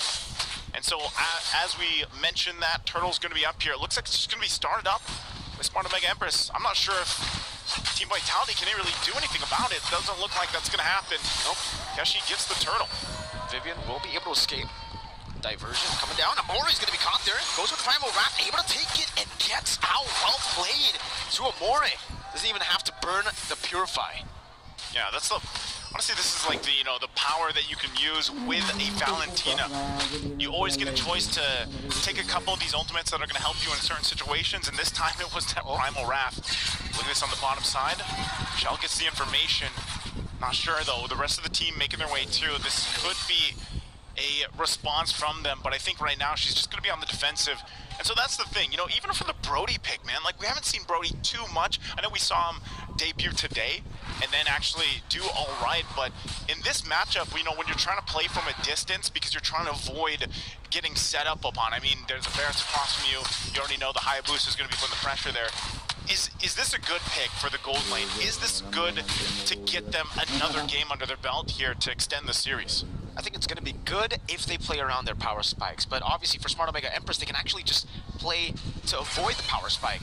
In the mid-game is where Vitality will have most of the power, most of the advantage. Yeah. So as long as Smart Omega Empress don't go for a lot of these crazy fights early on, the fact that they've already gotten a neutral objective without contest is already really good, by the way. So Vitality really need to push on the pace here, and you can already see the rotation in the bottom side of the map. That's exactly what they're going for. Chell, Skypiercer for Zyda, Vivian. Two-man Earth Shatter into the onward, now dealing some damage. Keishi in the backline, City gonna be assassinated. Chell with a good stun over to Keishi. Torn apart, never used up. Keishi very low. Vivian, Primal Wrath, Bivol. Not gonna go for the Lycan form just yet, but because of that aggressive maneuver, I'll have to say, despite the kill, no, Smart Omega Empress got so much more value on top of the kill because not a Yanami, 2 levels ahead, gets half of the turret shield up top. Yeah, good for her and good start here already for Smart Omega Empress. And this is what I was talking about. You know, the pressure coming out from a Hayabusa pick is always going to be there. She's also running the Warcry emblem, and it's very easy to proc that, get that extra percentage of damage already on. And so for Team Vitality, you know, they're going to have to kind of be wary of the back line, especially on how they find these placements with a diversion. Turtle's up here, second one of the game. It's going to be Team Vitality that starts it up. We'll see if Smart Omega Empress wants to do anything about it. Black Dragon form, used up the Earth Shatter earlier, not Ayanami. How's it? Oh, Keishi with a steal! With a quad shadow! And then they get out smooth! Smooth criminal. Like a ninja here. Keshi time and time again. Man, has she stepped up throughout the entirety of MWI. Picks up the Skypiercer now too. So her threat level, it just rose a notch. Maybe 2. Because now you have a Skypiercer and you have some pretty squishy, you know, members that you can target down if you're from Team Vitality. So she's gonna play around that. That's a flicker into the depth of the smoke. Keishi comes up with the quad shadow and the shadow kill for me. Echo can only just dive in. What an amazing setup up top. Mirai gonna be taken Off the land, done. Vitality really looking for a trade at this point of the game. Shinoa going in, deals some damage. Vivel taking up a few shots for Chell. Deals as much damage as possible, but even then, they can't go for the turret. It's gonna be delayed a bit, and then Smart Omega Empress again will utilize that timing to go to mid lane. Amore, very aggressive. Keishi as well, doesn't have the shadow kill just yet with the Purify used up. They go for the turret, they take it down. Vivian forced to use a Primal Wrath. 2,000 gold ahead, Smart Omega Empress.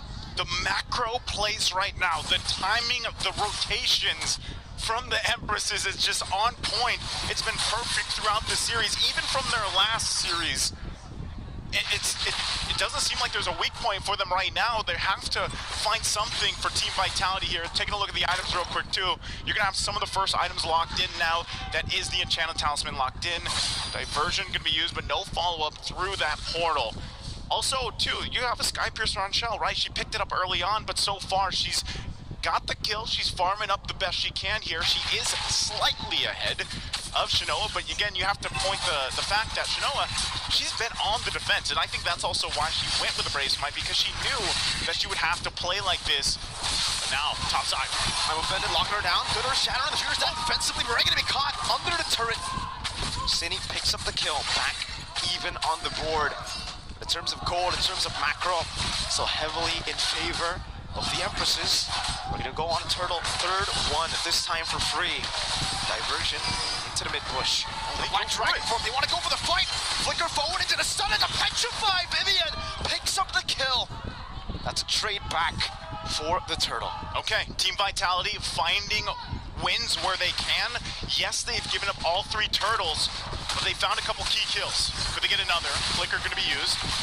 Still alive for now, so for Team Vitality, managing to now get some space to work with across the map. They get the tier 1 down, it's gonna be traded up top as Smart Omega Empress gets the top turret. So this is now at the point of the game. Before that first Lord comes up, what do you have to make? You have to be able to match the macro level of play that Smart Omega Empress has done. And part of the good thing is, hey, we have a Luo Yi. Use that advantage of the diversion to help you do that. Malefic Roar being picked up as well for Vivel. So some of these key items are also being locked in because of the way that Team Vitality has been playing. We'll see if, once again, both teams get situated. Oh, 3-man, I'm offended. Is it a damage? Good Terrify on a defensive Fury side. Vivian gonna be caught, and so does Echo. A double for Shinoa. A disengage for Vitality. 50 seconds on the Lord. Smart Omega Empress want to go for the mid lane. That's a tier 2. Chell and Cine very vulnerable. Ayanami doesn't have Decimus welcome, but Smart Omega Empress just pick up that turret. Good punishes on the board. Man, every time there is a Ruby across from you, that is probably one of the most deadliest pushes that you can wait in. Because you saw it, a multiple member I'm offended pull in that they collapse on, and that can happen time and time again. Every time Murray has her ultimate available, they're gonna look for plays like that. And her game sense, her game knowledge is so good that she knows where to find those setups at. So still, a push, a try from Team Vitality. Lord's coming up here in 5 seconds. The gold lead builds a little bit in favor, of course, for Smart Omega Empress. The defensive items, Radiant Armor now locked in for Vivian. She's gonna be the one to take the front of the damage. Take the brunt of it here. Conceal gonna be used though. There goes Vivian. I'm offended, getting used off Vivian. With the Primal Rat forced out, now the Shadow Kill. Into the back, Chell's gonna be taking a whole lot of that damage from Echo with the... Oh, Shinoa! Gets a fade away onto Vivian as she flickers out. The window slowly but surely closing for Team Vitality. They retaliate as a Black Dragon form. Decimus welcome connecting on the city, but she is able to purify out. Vivel now jumping on Amore, who steals out the Primal Rat from Echo. Still with the passive caught in the eye of offended Chell. Using it to turn upon memories, not gonna beat up Sydney. Now stomped down to the ground by not Ayanami. And that's another for a kill. Vivel caught all alone. Chasing her down, but will not be able to take her out. Not just yet. Shinoa onto the tier 2 she goes. Instead of the Lord. Still, they can go for the Lord anytime they want. They decide now is the time. I thought she would get that turret too. She was like 1 hit away, but you know what? Go for the Lord here. The Empresses are going for the kill. What an amazing 2 minutes for them as that unfolded. And a good try from Team Vitality to go in, went the diversion, but unfortunately, their team fighting this whole series has not been on point. It seems disgruntled or disjointed when they approach these team fights, and the targeting is just not there. And Smart Omega Empress knows this, and they've been playing to that tune. Now with the Lord in their favor, going down the middle. Could this possibly be the push? Have they got themselves this much of a lead to end the game before the 12-minute mark? Shields are going to pop here. Lord now in the mid lane. Team Vitality's got to deal with it. Looks like they're going to be able to clear it up pretty easily here. Lord down there as well. Vivian walks up forward. Okay, she has the quad shadow on Shell. She can decide to go for it, but Shinoa is a bit too low. Vivian pops in to conceal. That Magic Sentry will be able to reveal all 5 members, but Vitality can only just watch as Smart Omega Empress back away. Okay, Team Vitality still okay. They stay in the game, they hold on to the base turrets, albeit one hit away on that mid turret. But this is where, you know, they have enough time to go ahead and build up some items.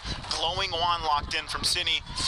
She's only got the Enchanted Talisman after that, but also even for Vivian, you know, she doesn't have that much defense. She's working on the second item.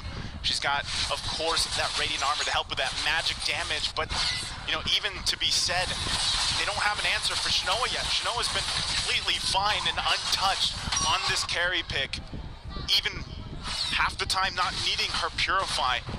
Blade of Despair also locked in for Keshi, so Keshi a huge threat for Team Vitality to get over.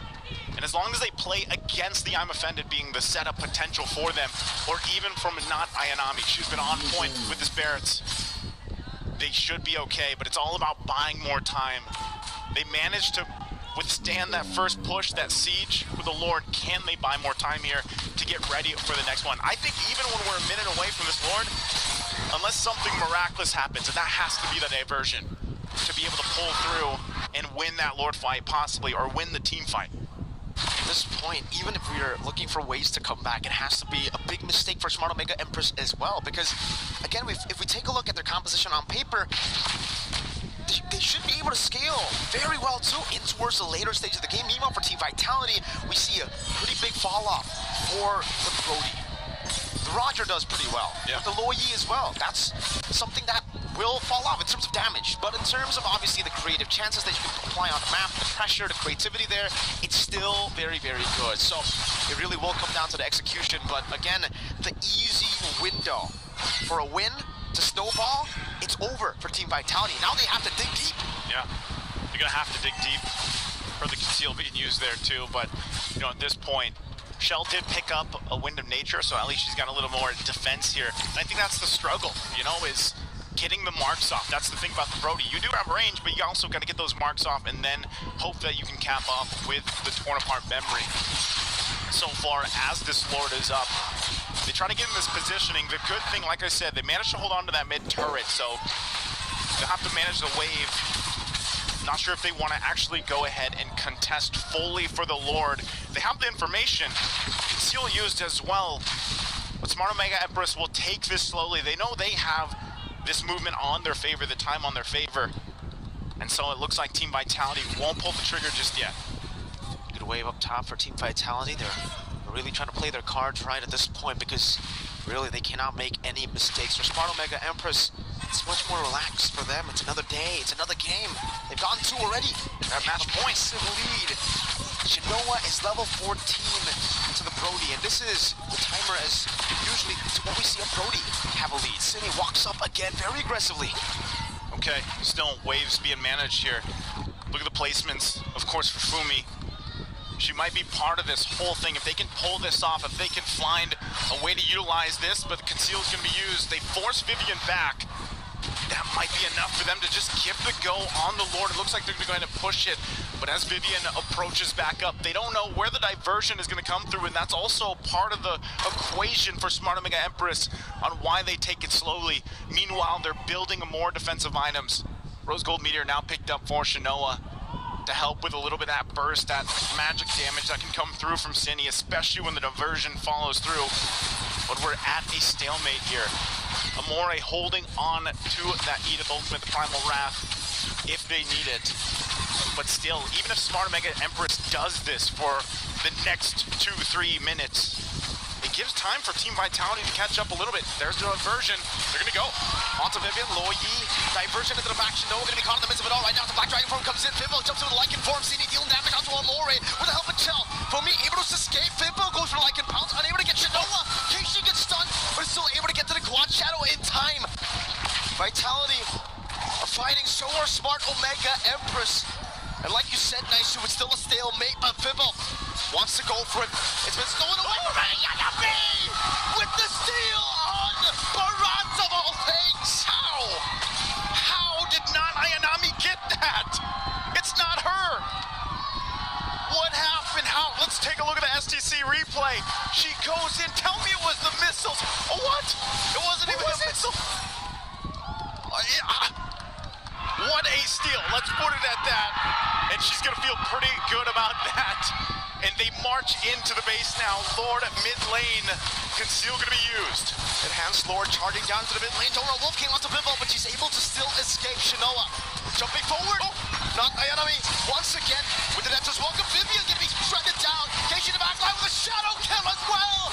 Romien goes next to the topping block. She goes for the Fury side. Keishi gets a double. The Lord dealt with, but there's another wave. Keishi walking up. Chell moving forward. Jumps in with a stack, but now will we say with a nature? Chell with a double. Saves the game for a big Shinoa. Will punish a bit more. Picking up another base turret. Chell keeps Team Vitality, keeps their dynasty together with that one play for now. Buying themselves some more time. Smart Omega Empress so close, so near the end there, but not going to be able to get it. You take a look at the STC replay, they had it here at this moment. They go in with Daytona's welcome on the backside. Keshi goes in with a shadow kill with the Lord quickly taken care of. And no minion wave pushed in because the two turrets, top and bottom, are still up. You can see, of course, a little adjustment here from Murray. They know that at that point they could have ended it, possibly. But what a defense from Team Vitality. And all this equates to getting to that point. This is the longest game that they've had in the series so far. And it buys them enough time to build up. Now you have some of these defensive items for Team Vitality. Winter's Crown there, now for Cini. Could be enough. Also the Antique Cuirass now for Vivian to help with some of that damage coming through. And so at this point, they find themselves at this once again. The hard part for Team Vitality is not just waiting for the Lord and going through that whole orchestrated dance again. It's the fact that they don't have many turrets down. They can't really move around the map the way they want to unless they're going to go and take a risk and use the diversion. But it's better for them to just kind of wait for the same situation they saw earlier. The problem is, now on the flip side, Smart Omega Empress starts picking up immortalities. There's two now on the board for them that they can work around with. And even the same can be said now, Vivian. There's the endless battle, so key items across the board for both teams being picked up here. Far lane control too. Nice, always going to be in control of Smart Omega Empress at this point. It was already very difficult for Vitality to handle the slow pushes being built up by Smart Omega up top, with the Lord always being in the bottom side of the map. But now with the base turret taken down there, even if they deal with it, even if they constantly clear it, it's always going to be slow pushing back to them. And again, when it comes to wave clear, it's not the composition you want. It's a Lo Yi, it's a Brody. It's not the composition you want, and right now, Vivian's going to give the information that they started up the Lord here. Fumi Echo getting a position. There's diversion. It's the same setup here, just like last time. But now it's going to be a bit different. Steals it away now with the Lycan Pouch, and no one's going to be taken down by the Executor, the Sky Piercer. Take a look at the movements now with the Evolve Lord spawns in the bottom side of the map. It's going to be a lot of members trying to look for a little bit of those plays. Keishi was onto the mid lane, but luckily the minions spawned in. Smart Omega Empress, they wanted to go for a cheeky little side split push. But now what do? It's an Evolve Lord. It's an Evolve Lord that Smart Omega Empress has to deal with, but great play this time around. Vivel gets the retribution off, keeps Team Vitality's hopes alive for this. And Divine Glade picked up for Cini, so this is another power spike for them to deal with. And it's pretty much even, at least in economy-wise, for the team. Now for Team Vitality, can they go ahead and get some space to work with? They gotta go ahead and focus on this mid lane, but it looks like Smart Omega Empress also wants to hold down the front if they can. Can't be greedy. Can't be greedy. They're gonna go for it here, putting the pressure. But I'm offended, but now with the winner crown there. Remember, the Evolve Lord is still in the bottom lane. They need to send members to deal with it. Tier 1 in the mid lane going to be taken down as well now as they send the members down below. Shino with the ultimate already. Evolve Lord going to be dealt with. Doesn't seem like Vitality can utilize that Lord. Great defense by Smart Omega Empress. It didn't even charge in the base turret. Didn't charge in. So after all of that, after that retribution from Vival, they got what? One turret in the mid lane, and you can look at it this way. It's baby steps. Baby steps in the right direction to extend the series and not get swept here by Smart Omega Empress. Team Vitality trying to do everything they can from that base defense earlier on from Shell to that steal of the Lord from Vival. Now diversion going to be used into the base, into the jungle. Zinni's still able to escape. Mariah's going to go with the Iva Bennett now onto Vivian. Catching her to Terrify 2, it'll bait out the Flicker. A big resource once again, but it will be Smart Omega Empress again, denying a play away with that diversion. Do you think that's the move, Mirko? Do you have to start to make those kind of plays for Team Vitality? Is it the right move, or is it better to just wait for this Lord Tango to commence here, the third one of the game? I think it was a great move earlier, right? To catch them off guard, because I think even Smart Omega Empress, they were like, there's no way they take that. But if you keep on doing that, it'll be very readable. And Smart Omega Empress, we've seen that they've been able to get the read on Team Vitality, so Vitality gotta keep on throwing feints. It's a bit harder now on Loyi to throw feints because of the cooldown that's been nerfed quite a bit. Duration now a bit longer, so many of the feinting moments with the diversion no longer possible. Yeah, it's definitely harder here for them, but you know, at this point, we've seen this a couple times now. When we get into the territory of this is the fourth Lord that will be taken, you're past the 20-minute mark. You know, this stronger Lord is going to hurt, right? You can't even just juggle it or blitz it like you have in the past one. And so far, every single time, it's been nearly the same, where they let Smart Omega Empress start it up, and then they try to come in with a diversion. And if possibly they can even get a pick off, that's going to be great for the numbers for Team Vitality. But it looks like the information comes through, and still at the same time, like you mentioned earlier, they have to manage those waves with the turrets down at the top and middle. And so for Smart Omega Empress, they're going to go ahead and get in a position here. We just saw the diversion used, so it's not up on cooldown just yet. But now at this point, Team Vitality has all the defensive items that they need to really contest this. Vivian goes up front side. They're gonna wait still if they can buy time. Diversion available now. And we might see a very similar setup that we saw earlier on with this Lord. We're gonna have to see that. How does Smart Omega Empress tackle this? It seems Shinoa, I guess this is the advantage of going for the Brave Smite, right? You don't have as much mobility, but you can even tank up the Lord. So Evolve Lord changes to the Lord? Nah, I'm good with the carry. Just tank it up, but it's still the same dance. You know, this is again going back to it where before we had all this Lord dance and everything else, but now it's just kind of this standoff. You know, I don't know, maybe the square dance or whatever we can call it, the tango. You have those waves pushing in, but Smart Omega Empress, they actually don't even want to commit just yet because of what's happened in the previous Lord. And one thing you can't count them out is the fact that they could go for a split push. We've seen it happen before. Hell, we've seen teams just run it down mid, even when the team is so concerned with the Lord, this objective, because by this time, you know, 24 minutes in, this Lord could possibly be a guaranteed push into the base and a win for the game. If Team Vitality even steals it, it's already going to give them a big advantage, but this is probably the most cautious that we've seen both these teams so far throughout the series. Good read there. Just utilizing the jungle creep to open up the bush for you. Notice that it walked the other way. There was someone in that bush. She doesn't know who, but she has a pretty good idea. That's that game IQ. In-game equipment, let's take a look at this once again. Yeah, Winter Crown already built up, and Brody still has the boots, so Chell still wants that additional mobility that she needs in these skirmishes, but at this point, we're really just gonna be waiting for some item swaps. See if they go in that. Checking the bush here. Diversion gonna be used. Murray's gonna be caught all alone with a diversion there. Great catch. Murray's able to escape, but now Immortality taken down. That's a big item. That'll be down for quite a bit. One of the Immortalities down. Now they gotta deal with the big Dynamite. And even with that, they just go back to what this was, right? Setting up positions for this Lord. And for Team Vitality, that might be the play. You know, try to catch someone off guard from Smart Omega Empress that time around.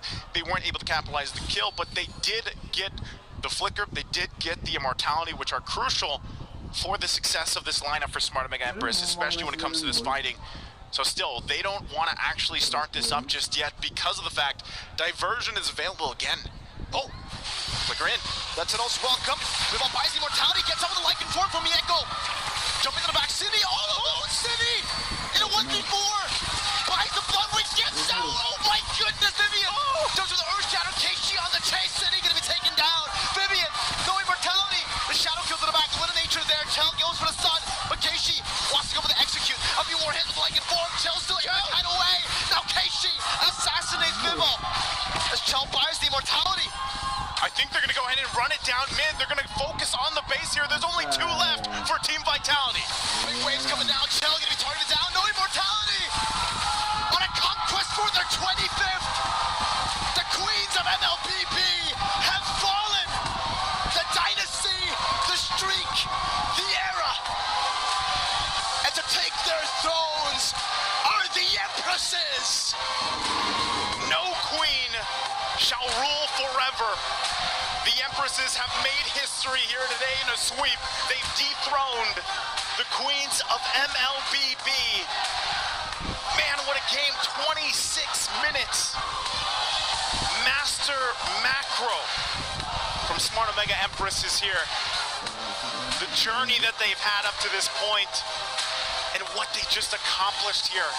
History has been made for the MLBB Women's Invitational 2024 at the Esports World Cup. The first international victory for Smart Omega Empress. You can see the thrill, but also the agony. The first loss in an international tournament for Team Vitality.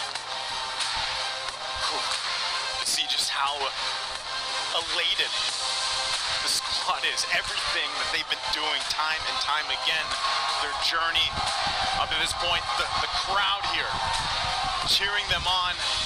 And who would have thought it would have been a sweep coming in today? I didn't even know it would be a sweep. That's 2 sweeps back to back. And they managed to get that champion. 3-0, 3-0. The game's lost today. Totally for Vitality, 4 games. That's, like you said, if you add it up, it could be their entire MWI run since 2022. It's definitely a new era here for MWI. The Philippines feeling really confident and good about it, of course. For Team Vitality, they tasted defeat for the first time in years. Of course, great sportsmanship there between the 2 amazing teams, the amazing players here. I think even for Smart Omega Empress, there probably hasn't hit them yet. Still believe in what they've done, what they've accomplished.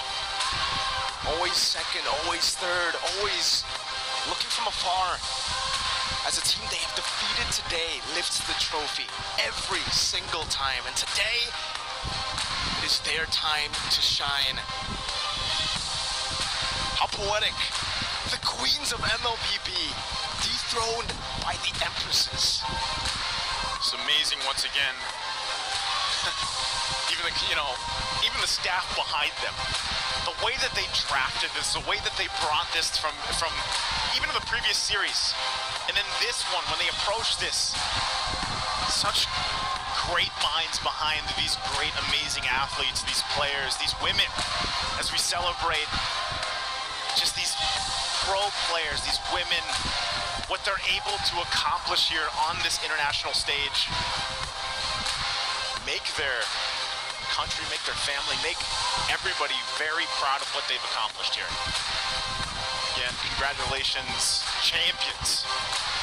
MWI 2024 at EWC. Smart Omega Empress, they're gonna enjoy this victory, man. Whether it's swimming through the confetti, raising that trophy later on, crushing that key. Think about that key. What is in that key? But let's throw it over to the stage.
one more time. We're making history here. Make some noise!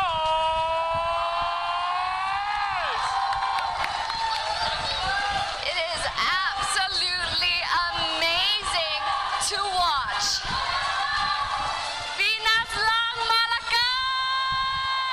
Alright. Absolutely amazing, and that was true. Today, the Empresses woke up and choose violence. And as mentioned, right here at the Esports World Cup, fortune awaits the fearless. And there you have them.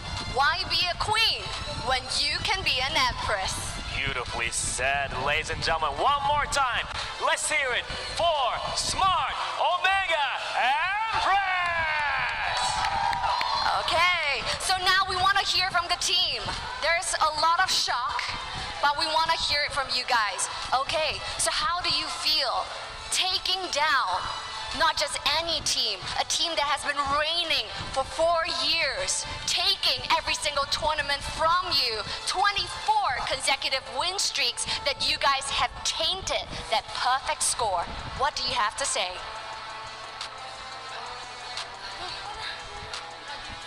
Okay, it feels like it's a fantasy. We couldn't believe it ourselves. Until now, we're still, I don't know, it's like a dream. It's like a dream come true for us.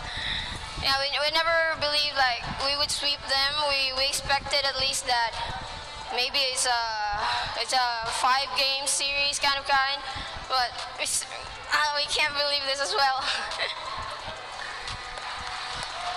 It's beautiful.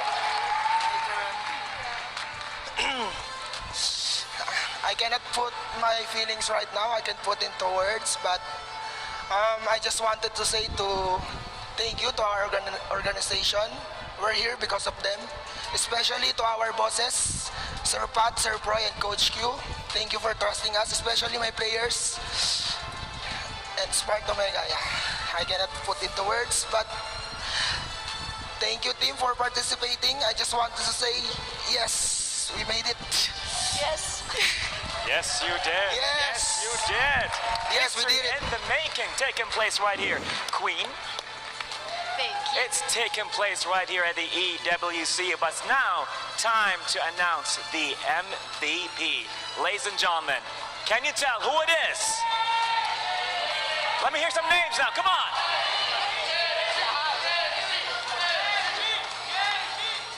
What? Let me hear it again. And ladies and gentlemen, viewers around the world, your MVP is Shanoa!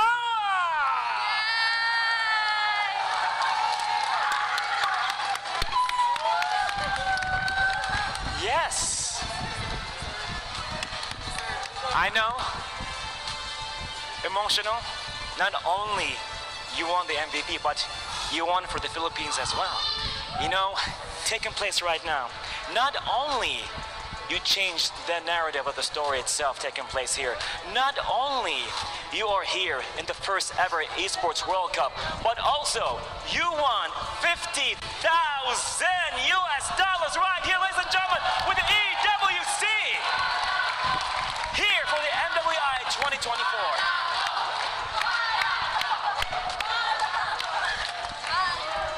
Oh my God. Tears. You're gonna make me cry right now.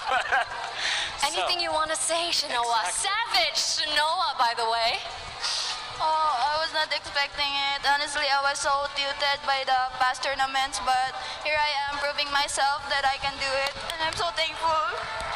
Anything you want to say to your friends and family back home, even in Tagalog if you have to. Salamat sa mga sumusuporta sa akin. Beautifully said right there. Thank you, guys. Thank you. Thank you. And now, It's Queen. absolutely amazing. This is what esports is doing. This is what our female pro players are doing.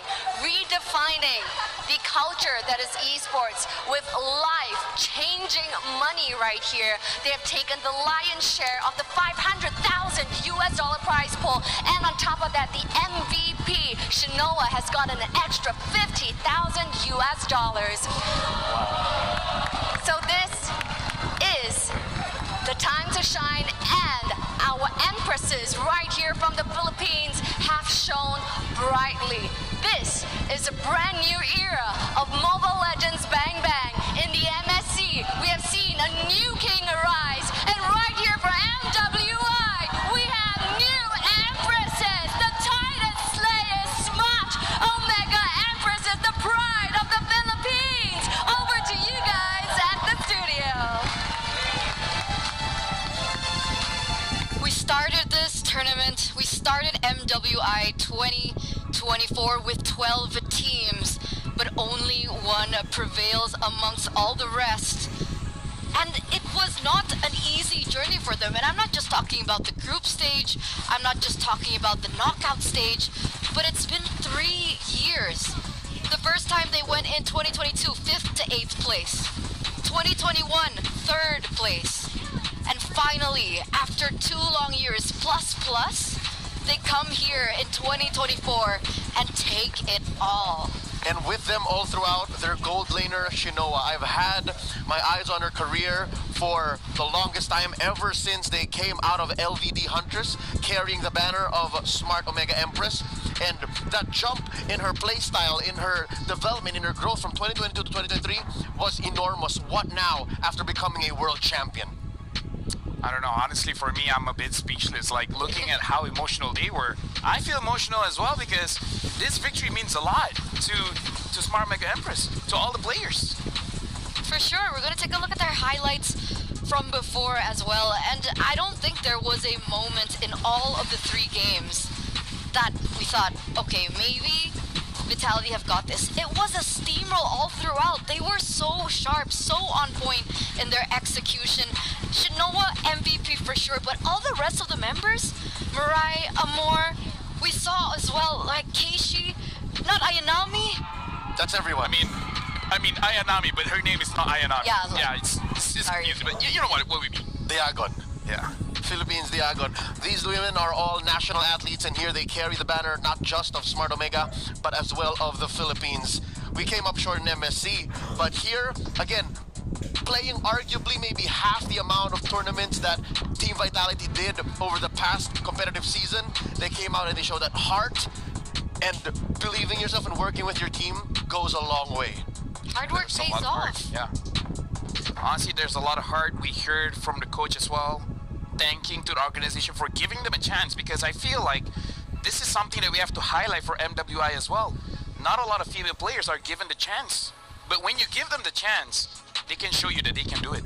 And I do believe this should put the flag of women's MLBB straight into the Philippine soil and say, hey, we can do great things. Just give us that platform, give us the spotlight, and we will find our time to shine. And this will be good. This will be good moving forward, right? A lot of the women's teams all around the world, they will look at this victory and say, hey, anything is possible, right? Because coming into this tournament favorites, even in the comment section, you would see, this is for sure an easy bet. Just why have MWI in the first place? Just give it to Team Vitality. But here we are, right? So hope is definitely there. And amongst all, congratulations once again to Smart Omega Empress for proving that anything can happen. And hard work pays off. You guys want to know the favorite thing about the tournament for me? I forgot it was a women's tournament. Right? That's true, right? Take out the names, you hide everything else that's around this, and this is still peak MLBB. Like, just professional players. Yeah. Doesn't matter, they're just professional players. Looking at the draft, looking at the games, the execution, the macro play, the micro play. Like, again, that's my favorite part about this tournament. I feel like some people coming in is like, you know, it might not be that great, but no, it's breathtaking. And on top of that, right, you mentioned about them that you forgot that this was a female scene MLBB, and they're crawling closer to their dreams. Before they came in here at MWI, they mentioned in an interview that their dream was to compete at MPLPH amongst the best in their country. And they certainly are on the way. But ladies and gentlemen, let's take a look at your STC predictions for the grand finals. 88% for Team Vitality. It's an upset, time and time again. From MSC, from now MWI, 88%. For nearly 72 hours now, I've been calling out to my kababayans from Luzon to Mindanao. Even here in Saudi Arabia, Riyadh, I'm saying, where are y'all? Why are y'all not voting and showing support for... No, I very rarely break character. I usually the least emotional guy. I always think with my left brain, but why? Where?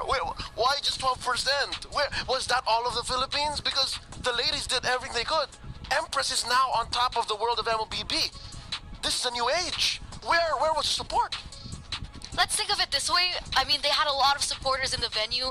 Every time we were still upstairs, by the way, and we heard the chants from the Filipinos chanting out Smart Omega Empress. So perhaps they were glued to their screen, right? They were glued and they were showing their support that way because the chants really came through. And I'm surprised because, you know, honestly, coming into this tournament, I didn't expect that much support. We saw it from Falcons Vega, and now we saw it for Smart Omega Empress. And I'm pretty sure that was one of the main reasons that fueled them over, because a lot of players on stage, in the interviews, even backstage, we take a good talk with them, and they also mention, like, they've never been on a stage this big. They've never been on a stage this grand. And the fact that they can hear the chants, it fuels them forward and it motivates them to perform at their very best.